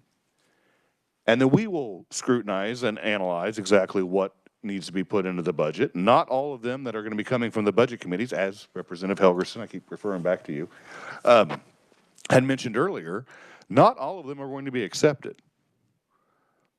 And I know that it's kind of paying some of the members that serve on the budget committee, but when you serve on Ways and Means and you serve on the Appropriations Committee, you got to look at the entire budget, not just a handful of budgets that particular budget committee analyzes.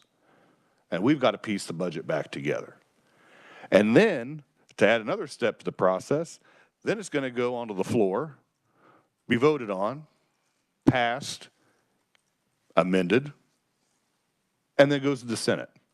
And the process starts over again, where your subcommittees will look at it, Ways and Means will look at it, and then the floor will look at it. So by having this process, this is probably going to be one of the most scrutinized budget bills that we've had my entire tenure in the legislature. But the process starts in this room. And it started on November 17th, whatever day we had the first meeting. And we were able to then see what the agencies and departments were going to be asking for. Because there's been a lot of conversation about tax policy and what might be happening. We got the profile this morning, and I'll be honest, it doesn't look good. We've got to do something. And it starts here. That's the reason why we had these meetings. Well, just, Speaker Hawkins. just as Speaker Hawkins. So I would put it to you like this. So we could give them all of the enhancements and everything that's been talked about and will be talked about in the next week. And so, and I'm just pulling a number out there, let's say that we produce a base budget that's 5% higher than what this one is. And then we're going to ask those budget committees to cut that, because I guarantee you they'd have to if that's where we're going to start.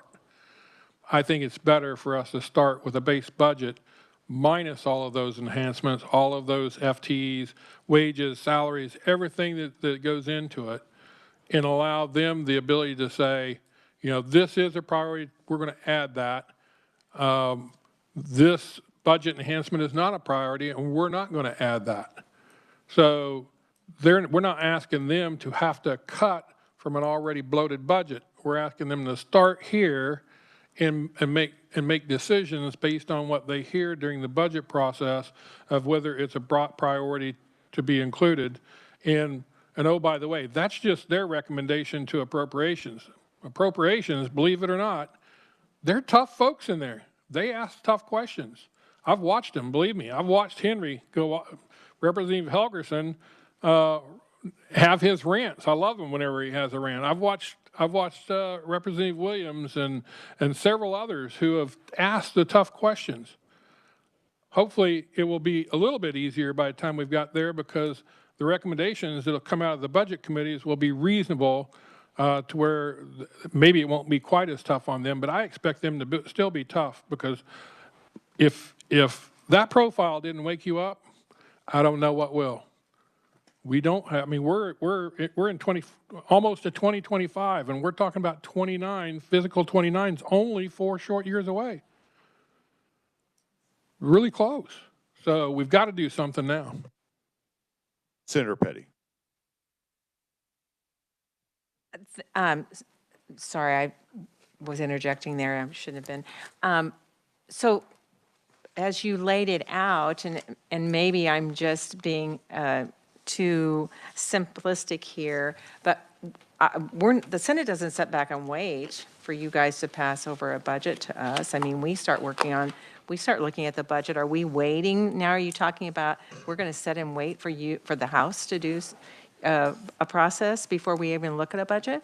I mean, the conversation that we had when we had the first 2 prior meetings was indicated that the House would start with the budget process. Whatever the leadership in the Senate wants to do in regards to that, and I don't know if Chairman Billinger has any insight on that, but that was going back to the 2 prior meetings where it was basically specified that the House would start with the budget process, and then the Senate would then take the bill and then make modifications to that bill. Whatever transpires when session begins, I don't know. That was just basing it off of that from the conversations that we had in the prior 2 meetings before we had the meetings where we actually met with the agencies and departments. But however leadership wants to handle that on the Senate side, that's up to them. But I don't know if Chairman Billinger has any. You know, I need to talk to leadership, see exactly what the plan is.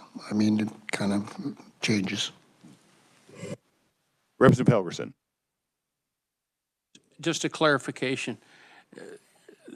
Speaker, you were going to make a motion, you made a motion for us to roll these into one bill. And are we going to do one bill, or are we separating education? And do you, or do you want to deal with that question next week? And just so people understand. No, I think that's a fair question, and I do believe we will have one bill this year. Okay, thank you. Representative Hoffman. Thank you, Mr. Chairman, and I support this, except for maybe one clarification that we might need to make, and that would be the 911 board. The only reason that it maybe needs to be not included as far as not included in this is that it's brand new. If we don't include the budget or the FTEs, there won't be a budget at all for that agency starting off. So we need to have some sort of a point to start it at when the budget committees start looking at it. So am I understanding that that's the way it would be under this Dylan? Mr. Chairman, of course, we defer to the will of the committee, and so whatever the intention of the speaker was when he made the motion, that's what we will do. But we went back and reviewed after I made that overly, statement, a broad statement. They are new FTEs in the sense that they are being created, but they are not submitted as enhancements or supplementals, and they were previously approved in the previous legislative session. We don't believe they would fall within the scope of this particular amendment. All right, thank you. Senator Francisco. So I would ask if we talk about the money in addition to the FTEs on the 911. And then the other question I had, I know when we've been reviewing some of these budgets, we've seen reductions that have been offset by additional expenditures. So, and sometimes it was changing money from, one from SGF to a special revenue fund. Would that then also all be deleted? So we would see the reductions, but not the additions, even if we weren't changing the amounts of money. Speaker Hawkins. Yes, we would. The reductions would go into the budget. Yes. Representative Ousley. Thank you, Mr. Chair. And along Representative Hoffman's comments on the 911 Council, the child advocate, that's the first budget year for them also. Dylan's the same thing. Okay. And correct me if I'm wrong, weren't there enhancement requests for 2 FTEs on that budget? And so this would delete those? Yes. Right out of the gate? Yes. Okay. Any further discussion? All right, see none. Speaker Hawkins, you may close. Thank you, Mr. Chairman. I close. All right, committee, you've heard the motion. All those in favor say aye. Aye. Opposed? No. The ayes appear to have it. Ayes do have it. Motion passes. Senator Francisco. Thank you, Mr. Chair. I'd like to be recorded. Senator Francisco would like to be recorded as a no. Is there anybody else? Senator Petty would like to be recorded as a no. Owsley? Anyone else? Oh. Okay. Is there any other further discussion before we adjourn today? Like I had mentioned before, I was actually going to do this in kind of like my closing comments, but because of the motion that was made, I went ahead and added it. But next week we will have 2 days, 18th and 19th. I believe we start at 9 a.m. We have 28 budgets remaining, so we can go through those and see exactly what the enhancements and supplementals are that we asking for. So until next Wednesday, we are adjourned.